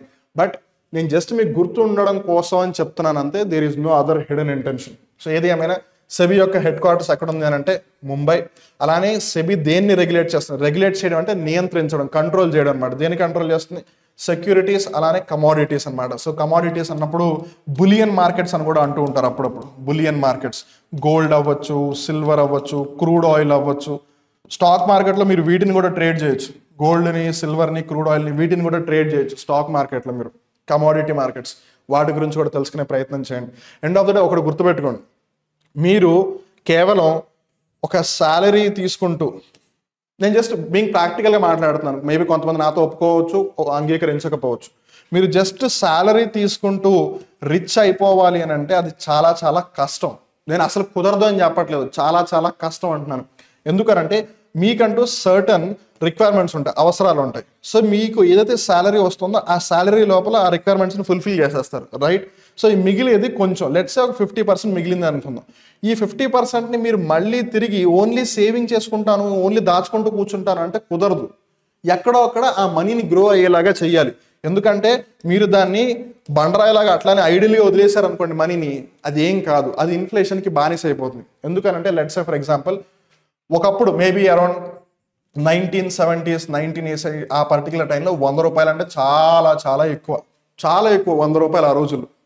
ఈ రోజుల్లో 100 రూపాయలకి ఏమొస్తుంది చెప్పండి? లీటర్ పెట్రోల్ కూడా రావట్లేదు. అఫ్ కోర్స్ కొన్ని టిఫిన్లు వస్తాయి, కాదనట్లేదు. బట్ అప్పుడున్న 100 రూపాయలకి ఇప్పుడు 100 రూపాయలు విలువ ఉందా? లేదు కదా. ఆ లెక్కన మీరు సింపుల్గా సేవ్ చేసుకుంటే పనులు జరుగుతాయా? లేదు. అందుకని నేను అందరినీ ఇన్వెస్ట్ చేయమని చెప్పట్లేదు, ఇన్వెస్ట్ చేస్తే మంచిదే, కానీ అలా అని చెప్పి మొత్తం డబ్బులు కూడా ఇన్వెస్ట్ చేయమని చెప్పట్లేదు. అన్నిటి గురించి నాలెడ్జ్ తెచ్చుకోండి, అన్నిటి గురించి అవేర్నెస్ తెలుసుకోండి. అలానే మీ రిస్క్ టేకింగ్ కెపబిలిటీ ఏంటి, మీరు ఎంతవరకు రిస్క్ తీసుకోగలరు. ఒకవేళ లెట్స్ ఫర్ ఎగ్జాంపుల్ మీరు 1,00,000 రూపాయలు ఎక్కడో ఇన్వెస్ట్ చేశారు, రేపు అన్న రోజు ఒకవేళ ఈ 1,00,000 రూపాయలు మొత్తం పోయాయనుకోండి, మీ జీవితం మీద దాని యొక్క ఇంపాక్ట్ ఉండకూడదు. అలా ఉంటేనే మీరు రిస్క్ ఉన్న వాటిలో ఇన్వెస్ట్ చేయండి. ఈ 1,00,000 రూపాయలు పోతే నా జీవితం మొత్తం తిరగబడిపోతుంది, ఉల్టా అయిపోతుంది, రివర్స్ అయిపోతుంది అంటే అస్సలు ఇన్వెస్ట్ చేయకండి. మీకు అన్నీ తెలిసినా సరే ఇన్వెస్ట్ చేయకండి, because you are in a very high risk. Especially మీకు ఒకవేళ పిల్లలుండి తల్లిదండ్రులు కూడా ఓల్డ్ ఏజ్లోకి వెళ్ళిపోతే రిస్క్ అస్సలు తీసుకోండి. రిస్క్ తీసుకోవడం మంచిది కొన్నిసార్లు ఫార్చ్యూన్ ఫేవర్స్ ద బ్రేవ్ అని అంటారు. బట్ థింక్ ఇది ఉంది కదా, బాగా వాడండి దాన్ని. సో ప్రస్తుతం సెబీ యొక్క అధ్యక్షులు ఎవరు అని అంటే మదవి పురి బుచ్ గారు. ఇక్కడ మనం జాగ్రత్త గుర్తుపెట్టుకోవాల్సింది ఏంటంటే ఈవిడ సెబీకి మొట్టమొదటి మహిళా అధ్యక్షురాలు. సో ప్రస్తుతం ఆవిడే ఉన్నారు, అండ్ ఫస్ట్ ఉమెన్ కూడా కాబట్టి ఖచ్చితంగా గుర్తుపెట్టుకోండి. భారతదేశంలో కాంపిటేటివ్ ఎగ్జామ్స్కి సంబంధించి మహిళలు ఏదన్నా సాధించారు అన్న ఆస్పెక్ట్ వస్తే మీరు ఆ పేర్లు ఎట్టి పరిస్థితుల్లో కూడా మర్చిపోకూడదు. అది సెబీ అవ్వచ్చు, ఒలింపిక్స్లో మెడల్ అవ్వచ్చు, మరి ఏదైనా అవ్వచ్చు, వాళ్ళ పేర్లు అసలు మర్చిపోకూడదు. సో సెబీ ఏ మంత్రిత్వ శాఖ ఆధ్వర్యంలో పనిచేస్తుంది అని అంటే యూనియన్ ఫైనాన్స్ మినిస్ట్రీ, కేంద్ర ఆర్థిక మంత్రిత్వ శాఖ ఆధ్వర్యంలో పనిచేస్తుంది. అలానే సెబీ బోర్డ్ ఆఫ్ మెంబర్స్ ఏంటంటే ఒకళ్ళు ఆబ్వియస్గా చైర్పర్సన్, వాళ్ళని యూనియన్ గవర్నమెంట్ కేంద్ర ప్రభుత్వం నియమిస్తుంది. తర్వాత 2 మెంబర్స్ యూనియన్ ఫైనాన్స్ మినిస్ట్రీ నుంచి ఉంటారు, ఒకళ్ళేమో financial services secretary. But anyways డీటెయిల్స్లోకి వెళ్తే మళ్ళీ కన్ఫ్యూజన్ ఎక్కువైపోతుంది. సో సింపుల్ గుర్తుపెట్టుకుని ఒక చైర్మన్, 2 యూనియన్ ఫైనాన్స్ మినిస్ట్రీ నుంచి ఉంటారు, ఒకళ్ళేమో ఆర్బీఐ నుంచి ఉంటారు ఈ సెబీ బోర్డ్ ఆఫ్ మెంబర్స్లో. సో ప్రస్తుతం సెబీ చైర్పర్సన్ మదవి పురి బుచ్ గారు, ఆవిడ మొట్టమొదటి మహిళా అధ్యక్షురాలు కూడా సెబీకి. అలాంటి తర్వాత గమనిస్తే కనుక PPF returns continue to be low says RBI. Reserve Bank of India ఒక విధంగా కుండ పగలగొట్టేసింది అని చెప్పాలి. ఏం చేసిందని చెప్పాలి? కుండ పగలగొట్టేసింది అని చెప్పాలి. ఎందుకు అని అంటే పీపీఎఫ్ మీద రిటర్న్స్ రావట్లేదు అని చెప్తుంది.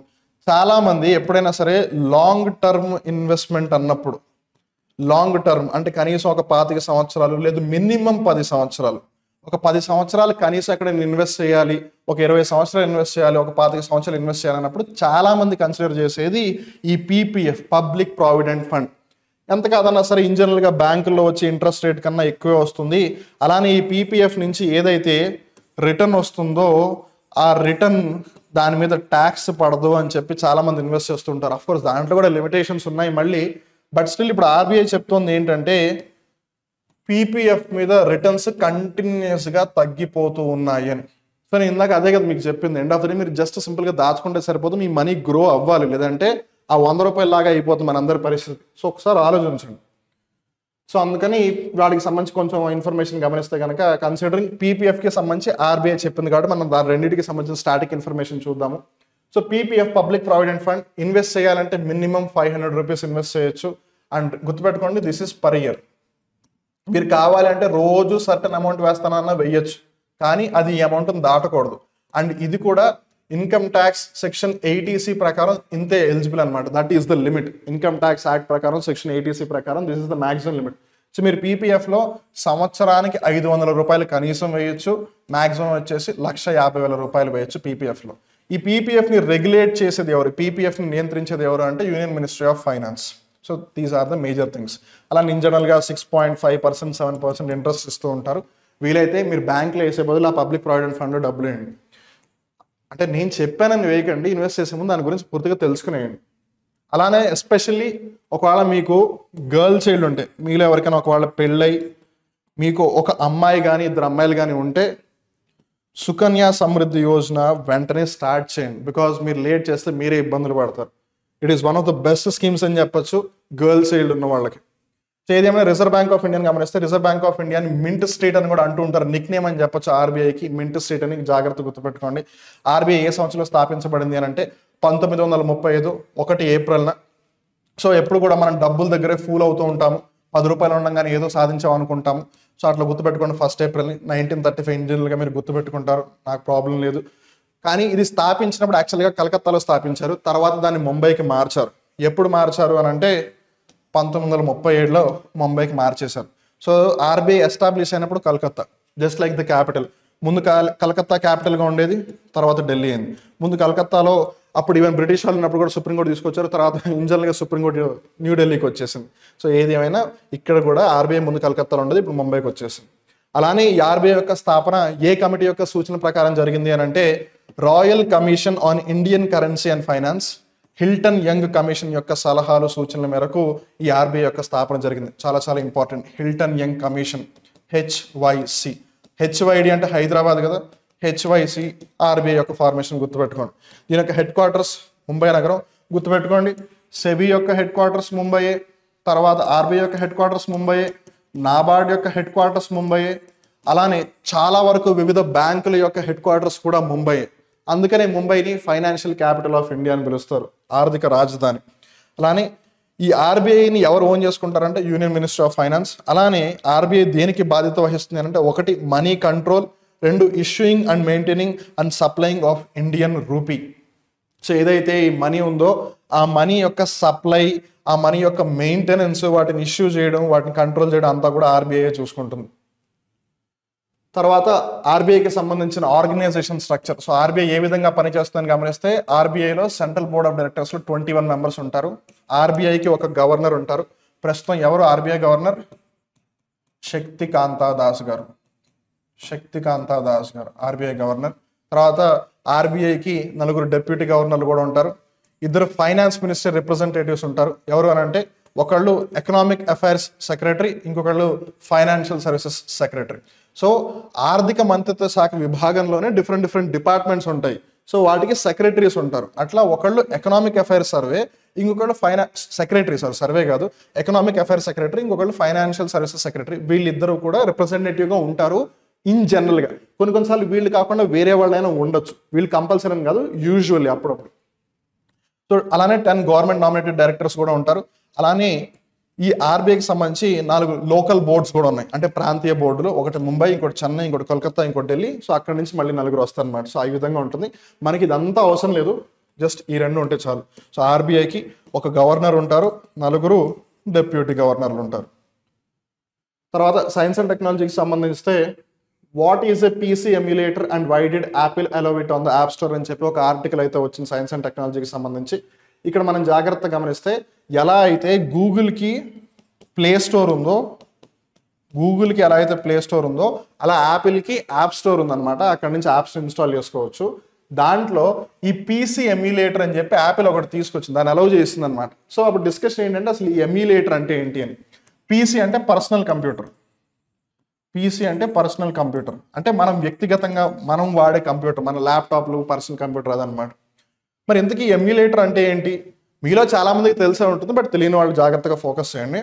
అ software or hardware that allows one computer to perform the functions of or execute programs designed for another type of computer. Let's say for example కంప్యూటర్స్లో కూడా కొన్ని విండోస్ ఆపరేటింగ్ సిస్టమ్ మీద రన్ అవుతాయి, కొన్ని లైనెక్స్ ఆపరేటింగ్ సిస్టమ్ మీద run అవుతాయి, కొన్ని Mac operating system మీద రన్ అవుతాయి. ఇప్పుడు యాపిల్ పర్సనల్ కంప్యూటర్లు అన్నీ కూడా మ్యాక్ ఓఎస్ మీద రన్ అవుతాయి. మన ఇన్ జనరల్గా వాడే ల్యాప్టాప్లు కంప్యూటర్లు అన్నీ కూడా విండో ఓఎస్ మీద రన్ అవుతాయి. కొన్ని ల్యాప్టాప్స్ కంప్యూటర్స్ లైనెక్స్ ఓఎస్ మీద రన్ అవుతాయి. సో మీరు ఇప్పుడు జాగ్రత్తగా గమనిస్తే ఈవెన్ యాప్లు కూడా మీరు చూసేటప్పుడు కొన్ని యాప్స్ యాపిల్ వాటికి తయారు చేయరు, ఓన్లీ గూగుల్ ప్లే స్టోర్లోనే ఉంటాయి యాప్లు, యాపిల్ యాప్ స్టోర్లో ఉండవు. సో దాని అర్థం ఏంటి? ఒక్కొక్క దానికి వాటి కోడింగ్ లాంగ్వేజెస్ అవన్నీ ఉంటాయి కాబట్టి వాటిని బేస్ చేసుకుని తయారు చేస్తారు. లెట్స్ సే ఫర్ ఎగ్జాంపుల్ మీరు ఆండ్రాయిడ్ ఫోన్ యూస్ చేస్తున్నారు, కానీ మీ దగ్గర ఒక యాపిల్ కంప్యూటర్ ఉంది. యాపిల్ కంప్యూటర్ మ్యాక్ ఓఎస్ మీద రన్ అవుతుంది, ఆండ్రాయిడ్ ఫోన్ ఆండ్రాయిడ్ ఓఎస్ మీద రన్ అవుతుంది. సో ఈ రెండు సేమ్ కాదు కదా. బట్ స్టిల్ మీరు మీ యాపిల్ దాంట్లో ఈ ఫోన్ యూజ్ చేయాలి అని అనుకుంటున్నారు. అది ఎలా కుదురుతుంది? ఇలా ఏదో ఒక ఎమ్యులేటర్ వాడితే. ఏదో ఒక ఎమ్యులేటర్ అంటే బాగా ఫేమస్ వచ్చేసి బ్లూ స్టాక్స్. చాలా మంది బ్లూ స్టాక్స్ని యూజ్ చేస్తారు. సో మీరు కూడా లెట్స్ సే ఫర్ ఎగ్జాంపుల్ మీ ఫోన్లో ఒక యాప్ ఉంది, కానీ మీరు దాన్ని టీవీలోకి వేసుకోవాలనుకుంటున్నారు. అప్పుడు మీరు టీవీలోకి ఎమ్యులేటర్ని వేయాల్సి వస్తుంది. వేయకండి, టీవీ స్లో అయిపోతుంది, మంచిది కూడా కాదు. So blue stocks, LD player, memo play ఇవన్నీ కూడా కొంచెం పాపులర్ ఎమ్యులేటర్స్ అని చెప్పొచ్చు. ఈ బ్లూ స్టాక్స్ చాలా పాపులర్ అనమాట, చాలా మంది ఇంజన్లో కూడా యూజ్ చేస్తూ ఉంటారు. బట్ బ్లూ స్టాక్స్ని ఇన్స్టాల్ చేసేటప్పుడు మీరు జాగ్రత్తగా ఉండాల్సింది ఏంటంటే అన్నోన్ సోర్సెస్ నుంచి కంటెంట్ వచ్చే అవకాశం చాలా ఎక్కువగా ఉంటుంది. సో మీ ఫోన్ కానీ పర్సనల్ కంప్యూటర్ కానీ అన్ని పాడైపోయే అవకాశం ఉంటుంది. సో జాగ్రత్తగా గుర్తుపెట్టుకోండి. తర్వాత ఇంకో వెరీ హిస్టారిక్ థింగ్, చారిత్రాత్మకమైన అంశం. 5 years ago on this date, India launched the Chandrayaan 2. ఇవాళ తేదీ ఎంత? జూలై 22. ఇవాళ 2024. 5 సంవత్సరాల క్రితం అంటే 2019 జూలై 22న చంద్రయాన్ 2 లాంచ్ అయింది. That is the thing. So ఎప్పుడైనా సరే చంద్రయాన్ 4 కూడా ఆబ్వియస్లీ ప్రిపరేషన్స్లో ఉంది కాబట్టి ఖచ్చితంగా దాని గురించి అడిగే అవకాశం ఉంటుంది. సో చంద్రయాన్ 1, చంద్రయాన్ 2, చంద్రయాన్ 3కి సంబంధించిన ముఖ్యమైన సమాచారం తెలుసుకునే ప్రయత్నం చేద్దాం. సో ముందుగా చంద్రయాన్ 1 గమనిస్తే దీన్ని ఎప్పుడు లాంచ్ చేశారు? 22 October 2008. 2008 ఒక విధంగా గుర్తుపెట్టుకోవచ్చు మీరు. రిసెషన్ జరిగింది, ఐటీ ప్రపంచం అంతా కిందకి వెళ్తే మనం అంతరిక్షంలోకి పైకి వెళ్తూ ఉన్నాం, అలా గుర్తుపెట్టుకునే ప్రయత్నం చేయండి. లేదు వేరే ఏదైనా లాజిక్ మీ దగ్గర ఉంటే యూస్ చేసుకోండి. ఎక్కడి నుంచి లాంచ్ చేశారు? SDSC SHAR నుంచి. SDSC అని అంటే Satish Dhawan space centre. I repeat, Satish Dhawan space centre. SHAR అంటే షార్, శ్రీహరికోట రేంజ్. ఒకప్పుడు దాన్ని సింపుల్గా షార్ శ్రీహరికోట రేంజ్ అని పిలిచేవాళ్ళు. తర్వాత దాని పేరు మార్చి SDSC షార్ అని పిలుస్తున్నారు, Satish Dhawan space centre Sriharikota range అని. ఇది శ్రీహరికోటలో ఉంది. So Chandrayaan 1 a launch vehicle, ఏ వాహక నౌక ద్వారా ప్రయోగించారు అంటే PSLV C11. సో PSLVలో ఎక్సెల్ వేరియంట్ ఏదైతే ఉందో దాంతో ప్రయోగించారు. సో C11 చాలా ఇంపార్టెంట్, గుర్తుపెట్టుకోండి. ఎప్పుడు ఇది చంద్రుడి యొక్క ఆర్బిట్లోకి ఎంటర్ అయింది అని అంటే 8th November. 22 October లాంచ్ చేస్తే 8th Novemberకి చంద్రుడి యొక్క ఆర్బిట్లోకి వెళ్ళింది. అలానే ఇంకోటి గుర్తుపెట్టుకోండి, చంద్రుడికి భూమికి మధ్య ఉన్న దూరం 3,84,400 కిలోమీటర్లు. ఇది చంద్రుడు భూమి నుంచి ఉన్న దూరం. ఖచ్చితంగా అడుగుతారు, ఏ SSC ఎగ్జామ్లోనో RRB ఎగ్జామ్లోనో ఖచ్చితంగా అడిగే అవకాశం చాలా ఎక్కువ. మూన్ ఎర్త్ నుంచి ఎంత దూరంలో ఉంది అంటే 3,84,400 కిలోమీటర్లు. అలానే సూర్యుడు భూమి నుంచి ఎంత దూరంలో ఉన్నాడు అని అంటే 150 మిలియన్ కిలోమీటర్లు, అంటే దగ్గరగా 15 కోట్ల కిలోమీటర్లు అన్నమాట. సూర్యుడు భూమి నుంచి అంత దూరంలో ఉన్నాడు. సో చంద్రయాన్ 1 లాంచ్ అయినప్పుడు ఇస్రో చైర్మన్గా ఎవరున్నారు అంటే మాధవన్ నాయర్ గారు. ఆయనకి 2009లో పద్మ విభూషణ్ కూడా లభించింది జస్ట్ ఆఫ్టర్ దిస్. అలానే చంద్రయాన్ 2ని గమనిస్తే ఇది ఎప్పుడు లాంచ్ చేశారు? 22 జూలై 2019. మనం ఇప్పుడు దీని గురించి మాట్లాడుతాం. ఇది ఎక్కడ లాంచ్ చేశారు? Same place. అలానే లాంచ్ వెహికల్ ఏంటి? GSLV mark 3 M1, PSLV C11, GSLV mark 3. Difference గుర్తుపెట్టుకోండి. ఎప్పుడు ల్యాండ్ అయింది ఇది మూన్ మీద? 6 సెప్టెంబర్ 2019. బట్ అన్ఫార్చునేట్లీ దురదృష్టవశాత్తు it's a crash landing, soft landing కాదు కదా. బట్ స్టిల్ మనకి గుర్తుపెట్టుకోవాలి, ఎందుకంటే ఇప్పుడు ఆ ప్లేస్ని తిరంగా పాయింట్ అని పిలుస్తున్నారు కాబట్టి. తర్వాత చంద్రయాన్ 2లో ఉన్న ల్యాండర్ రోవర్ పేర్లు ఏంటి? ల్యాండర్ పేరు విక్రమ్, రోవర్ పేరు ప్రజ్ఞాన్. విక్రమ్ ఎక్కడి నుంచి తీసుకొచ్చారు పేరు? విక్రమ్ సారాభాయ్ గారు, father of Indian space programme. Father of Indian space programme, భారత అంతరిక్ష పితామహుడు ఎవరు? విక్రమ్ సారాభాయ్ గారు. సో ఆయన పేరు మీద విక్రమ్ అని పేరు పెట్టారు ల్యాండర్కి. సో చంద్రయాన్ 2 జరిగినప్పుడు చైర్మన్గా ఎవరున్నారు? కే శివన్ గారు. మీరు ఇప్పటికీ కూడా పిక్చర్స్ గుర్తుపెట్టుకుండొచ్చు. అన్ఫార్చునేట్లీ చంద్రయాన్ 2 క్రాష్ ల్యాండింగ్ అయినప్పుడు ఆయన చాలా బాధపడ్డారు. అలాంటి టైంలో మోదీ గారు హత్తుకుని ఒక మోరల్ సపోర్ట్గా ఉన్నారు అని చెప్పొచ్చు. తర్వాత చంద్రయాన్ 3ని గమనిస్తే 14 జూలై 2023. సో ఇక్కడ మనం జాగ్రత్తగా గమనిస్తే ఆ లాజిక్ ప్రకారం చంద్రయాన్ 3 లాంచ్ రీసెంట్గా 1 ఇయర్ పూర్తయింది. సో ఏది ఏమైనా 14 జూలై అన్ఫార్చునేట్లీ మనం భారత్ ఎపిసోడ్ చేయలేదు. చేస్తుంటే ఖచ్చితంగా దాని గురించి చెప్పేవాళ్ళం. So launched from again the very same place. Launch vehicle వచ్చేసి LVM-3M4. LVM అంటే లాంచ్ వెహికల్ మాడ్యూల్ 3. ఎప్పుడు ల్యాండ్ అయింది మూన్ మీద? 23 ఆగస్ట్ 2023. 23 గుర్తుపెట్టుకోండి, ఆగస్ట్ని గుర్తుపెట్టుకోండి. అలానే ఎక్కడైతే అది ల్యాండ్ అయిందో ల్యాండర్ విక్రమ్, దానికి శివశక్తి పాయింట్ అని పేరు పెట్టారు. గుర్తుపెట్టుకోండి, చంద్రయాన్ 3ది శివశక్తి పాయింట్, చంద్రయాన్ 2ది తిరంగా పాయింట్. చంద్రయాన్ 1ది ఏదైతే మూన్ ఇంపాక్ట్ ప్రోబ్ ఉందో అది ఎక్కడైతే ల్యాండ్ అయిందో దానికి జవహర్ స్థల్ అని పేరు పెట్టారు. జవహర్ స్థల్. కొన్నిసార్లు స్టేషియో జవహర్ అని కూడా అంటూ ఉంటారు దాన్ని. జవహర్ స్థల్ అన్న స్టేషియో జవహర్ అన్న ఒకటే. మూన్ ఇంపాక్ట్ ప్రోబ్ ఏదైతే చంద్రయాన్ 1కి సంబంధించిన మూన్ ఇంపాక్ట్ ప్రోబ్ ఉందో అది ఎక్కడైతే ల్యాండ్ అయిందో అదనమాట. చంద్రయాన్ 2దేమో తిరంగా పాయింట్, చంద్రయాన్ 3దేమో Shiv Shakti point. Lander rover Chandrayaan 1లో ఏమీ లేవు, బట్ చంద్రయాన్ 1లో మూన్ ఇంపాక్ట్ ప్రోబ్ ఉంది. చంద్రయాన్ 2-3లో ల్యాండర్ రోవర్ ఉంది. చంద్రయాన్ 2లో ఏదైతే ల్యాండర్ రోవర్ పేర్లు ఉన్నా అవే పేర్లు పెట్టారు మళ్ళీ. అది క్రాష్ ల్యాండింగ్ అయింది, సాఫ్ట్ ల్యాండింగ్ అయింది. సో చంద్రయాన్ 3 జరిగినప్పుడు చైర్మన్గా ఎవరు ఉన్నారు? ఎస్ సోమనాథ్ గారు. సో ఫస్ట్ చంద్రయాన్ జరిగినప్పుడు మాధవన్ నాయర్ గారు, సెకండ్ చంద్రయాన్ అప్పుడు కే శివన్ గారు, తర్వాత థర్డ్ది ఎస్ సోమనాథ్ గారు. మేబీ మ్యాచ్ ద ఫాలోయింగ్ లాగా అడగచ్చు. Chandrayaan 1 option, Chandrayaan 2 option, Chandrayaan 3 match చేయండి కరెక్ట్గా అని చెప్పి అలా కూడా అడగచ్చు, గుర్తుపెట్టుకోండి. తర్వాత డైసన్ స్పియర్ అండ్ ఎనర్జీ డివూరర్. ఇది చాలా ఇంట్రెస్టింగ్, ఎందుకంటే ఇది ఇంకా నిజంగా లేదు ఎక్కడా కూడా. ఇట్స్ అ థియరిటికల్ కాన్సెప్ట్, ఎందుకంటే ప్రాక్టికల్గా దీనికి ప్రూఫ్ లేదు. This is just like past black hole అని చెప్పచ్చు. 1930s 1940s అప్పటికే బ్లాక్ హోల్ అనేది ఒకటి ఉంది అని చాలా మందికి తెలుసు, కానీ బ్లాక్ హోల్ని ఎవరు గుర్తించలేదు అప్పటికి. కానీ బ్లాక్ హోల్ అనేది ఉంటుంది అని గెస్ చేశారు. అట్లానే ఫ్రీమెన్ డైసన్ అనే అతను 1960లో ఒకటి ప్రపోజ్ చేశాడు, ఏంటంటే there can be something called as Dyson sphere. So తను ప్రపోజ్ చేశాడు కాబట్టి తన పేరు మీద పెట్టేశాడు దానికి డైసన్ స్పియర్ అని. సో ఇది బేసిక్ ఏంటి? It's essentially a massive spherical structure constructed around a star to harness its energy output while often depicted as a solid shell encasing the star completely. Various designs and configurations have been theorized over the years. సింపుల్గా చెప్తాను, అర్థం చేసుకునే ప్రయత్నం చేయండి. Let's say for example ఇప్పుడు మన సూర్యుడు ఉన్నాడు కదా, ఇది మన సూర్యుడు అనుకుందాం. ఓకే, మన సూర్యుడు. ఇప్పుడు మనం సూర్యుడి నుంచి ఏదైతే సౌరశక్తి వస్తుందో దాన్ని మనం సోలార్ ఎనర్జీ అని అంటున్నాం. కానీ మనం సోలార్ ప్యానల్స్ ఇవన్నీ ఎక్కడ పెడుతున్నాము? భూమిలో, నీటి మీద వాట్ ఎవర్ భూమి లోపల పెడుతున్నాం, ఎర్త్లో పెడుతున్నాం. కానీ లెట్స్ సే ఇప్పుడు ఇది సన్ కదా, సన్ చుట్టూతో పెట్టేస్తే సోలార్ ప్యానల్స్ ఆ ఎనర్జీని అక్కడి నుంచి ప్లానెట్కి పంపిస్తే ఎలా ఉంటుంది? జస్ట్ ఒకసారి ఊహించుకోండి. అట్లా మనం ఇంకో ఎక్కడైనా గ్రహం మీద వేరే వాళ్ళు ఎవరైనా మనుషులు ఉన్నారా, ఎక్స్ట్రా టెరెస్ట్రియల్ బీయింగ్స్, ఏలియన్స్ ఎవరైనా ఉన్నారా, వేరే గ్రహంలో మనుషులు ఇంకెవరైనా ఉన్నారా అని వెతుకుతూ ఉంటున్నప్పుడు ఇలా నక్షత్రంని ఆధారంగా చేసుకుని ఆ నక్షత్రం రేడియేషన్ అన్ని డైరెక్షన్స్లో వెళ్ళిపోతుంది కదా. ఆమ్ని డైరెక్షన్, 2 డైరెక్షన్స్లో వెళ్తే బై డైరెక్షన్, 1 డైరెక్షన్ వెళ్తే యూని డైరెక్షన్, 3 డైరెక్షన్ అయితే ట్రై డైరెక్షనల్, కానీ అన్ని డైరెక్షన్స్లో వెళ్ళిపోతే ఆమ్ని డైరెక్షన్. సో ఆ నక్షత్రం ఏదైనా అవ్వచ్చు. మన సన్ నేను ఎగ్జాంపుల్కి చెప్పాను. సో కాంతి అన్ని డైరెక్షన్స్లో వెళ్ళిపోయినప్పుడు దాని చుట్టూతో ఆ ప్యానల్స్ లాంటివి పెట్టేస్తే ఆ స్టార్ నుంచి వచ్చే మొత్తం ఎనర్జీని క్యాప్చర్ చేసేసుకోవచ్చు కదా. సో అప్పుడు వాళ్ళు మనకన్నా బాగా అడ్వాన్స్ అవుతారు కదా, బికాస్ వాళ్ళ దగ్గర ఇంకా ఎక్కువ ఎనర్జీ ఉంటుంది కదా. That's the point. సో అట్లా ఉండొచ్చు అని ఒక థియరీని ప్రపోజ్ చేశారు. అది నిజంగా లేదు యాజ్ ఆఫ్ నో. సో ఆ స్పియర్ ఏదైతే ఉందో ఒక స్టార్ చుట్టూతో ఏదైతే ఒక స్పియర్ లాంటిది ఎస్టాబ్లిష్ చేస్తారో ఇక్కడ గమనించండి, ఆ solid shell encasing the star, ఇదే ఆ సాలిడ్ షెల్ ఈ స్టార్ ని లోపల పెట్టేసినట్టు అవుతుంది, డెప్ప లోపల పెట్టినట్టు. సో దాన్నే డైసన్ స్పియర్ అని అంటారు. మేబీ కింద వాటిలో డైసన్ స్పియర్ కి సంబంధించి ఏది సరైన వాక్యము లేదా ఏది సరైన ప్రవచనం అని అడిగే అవకాశం ఉంది, గుర్తుపెట్టుకోండి. తర్వాత స్పోర్ట్స్ కి సంబంధించి గమనిస్తే tour de France, Pogacar pedals to a third tour de France title. ఇక్కడ మనం జాగ్రత్తగా గమనిస్తే సైకిల్ తొక్కుతూ ఉంటారు, సైకిల్ రేస్ అని చెప్పొచ్చు సింపుల్ గా చెప్పాలి అని అంటే. The Tour de France is an annual multi-stage bicycle race that takes place primarily in France but occasionally through the neighboring countries. ఇది మొట్టమొదటిసారి ఎప్పుడు జరిగింది అంటే 1903లో.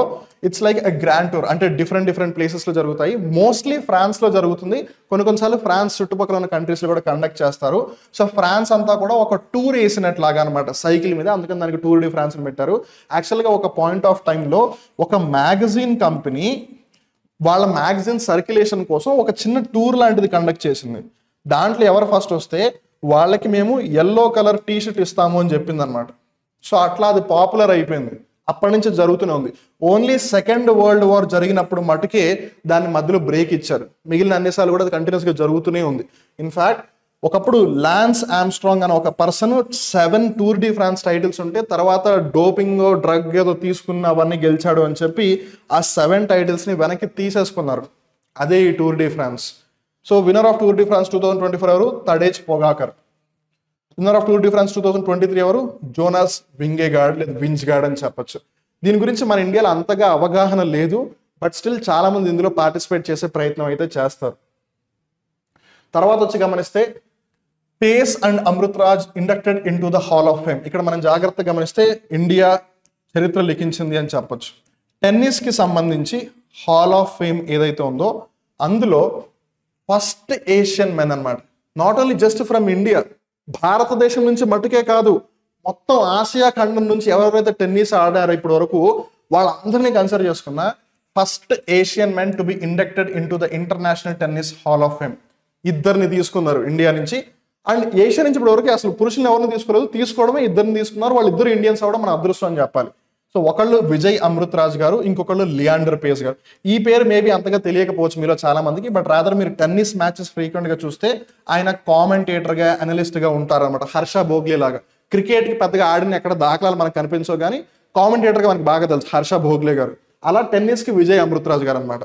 సో అట్లా కాంట్రిబ్యూటర్ గా విజయ్ అమృతరాజ్ గారికి, క్రీడాకారుడు ప్లేయర్ గా లియాండర్ పేస్ ఇద్దరికి కూడా international tennis hall of fame లో గుర్తింపు దక్కింది. అలా గుర్తింపు దక్కించుకున్న ఇద్దరు కూడా మొట్టమొదటి ఆసియా ఖండానికి సంబంధించి లేదా ప్రాంతానికి సంబంధించిన పురుషులు. అలానే లియాండర్ పేస్ కి సంబంధించి మనం గుర్తుపెట్టుకోవాల్సిన కొన్ని అంశాలు ఏంటంటే the only Indian to win an Olympics medal in tennis. ఇప్పటి వరకు టెన్నిస్ కి సంబంధించి ఒలింపిక్స్ లో ఇండియా ఒకే ఒక ఇండివిజువల్ మెడల్ గెలిచింది. ఇండివిజువల్ అంటే సింగిల్ పర్సన్ ఆడినప్పుడు. డబుల్స్ మిక్స్డ్ డబుల్స్ ఇద్దరు కదా ఆడేది, సో దాన్ని ఇండివిజువల్ కన్సిడర్ చేయరు, దాన్ని టీమ్ కింద కన్సిడర్ చేస్తారు.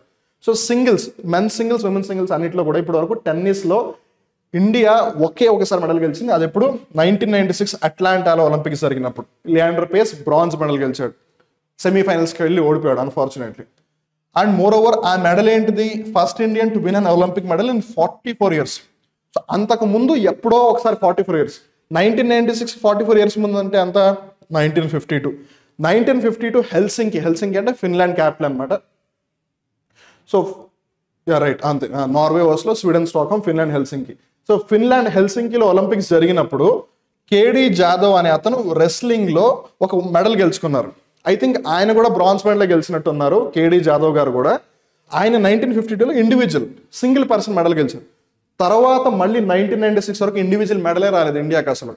బట్ లియాండర్ పేస్ గారు సెమీఫైనల్కి వెళ్ళి ఓడిపోయారు unfortunately, but still he was able to get the bronze medal. So ఆ విధంగా 44 years తర్వాత మళ్ళీ ఒక ఇండివిజువల్ ఒలింపిక్ మెడల్ వచ్చింది.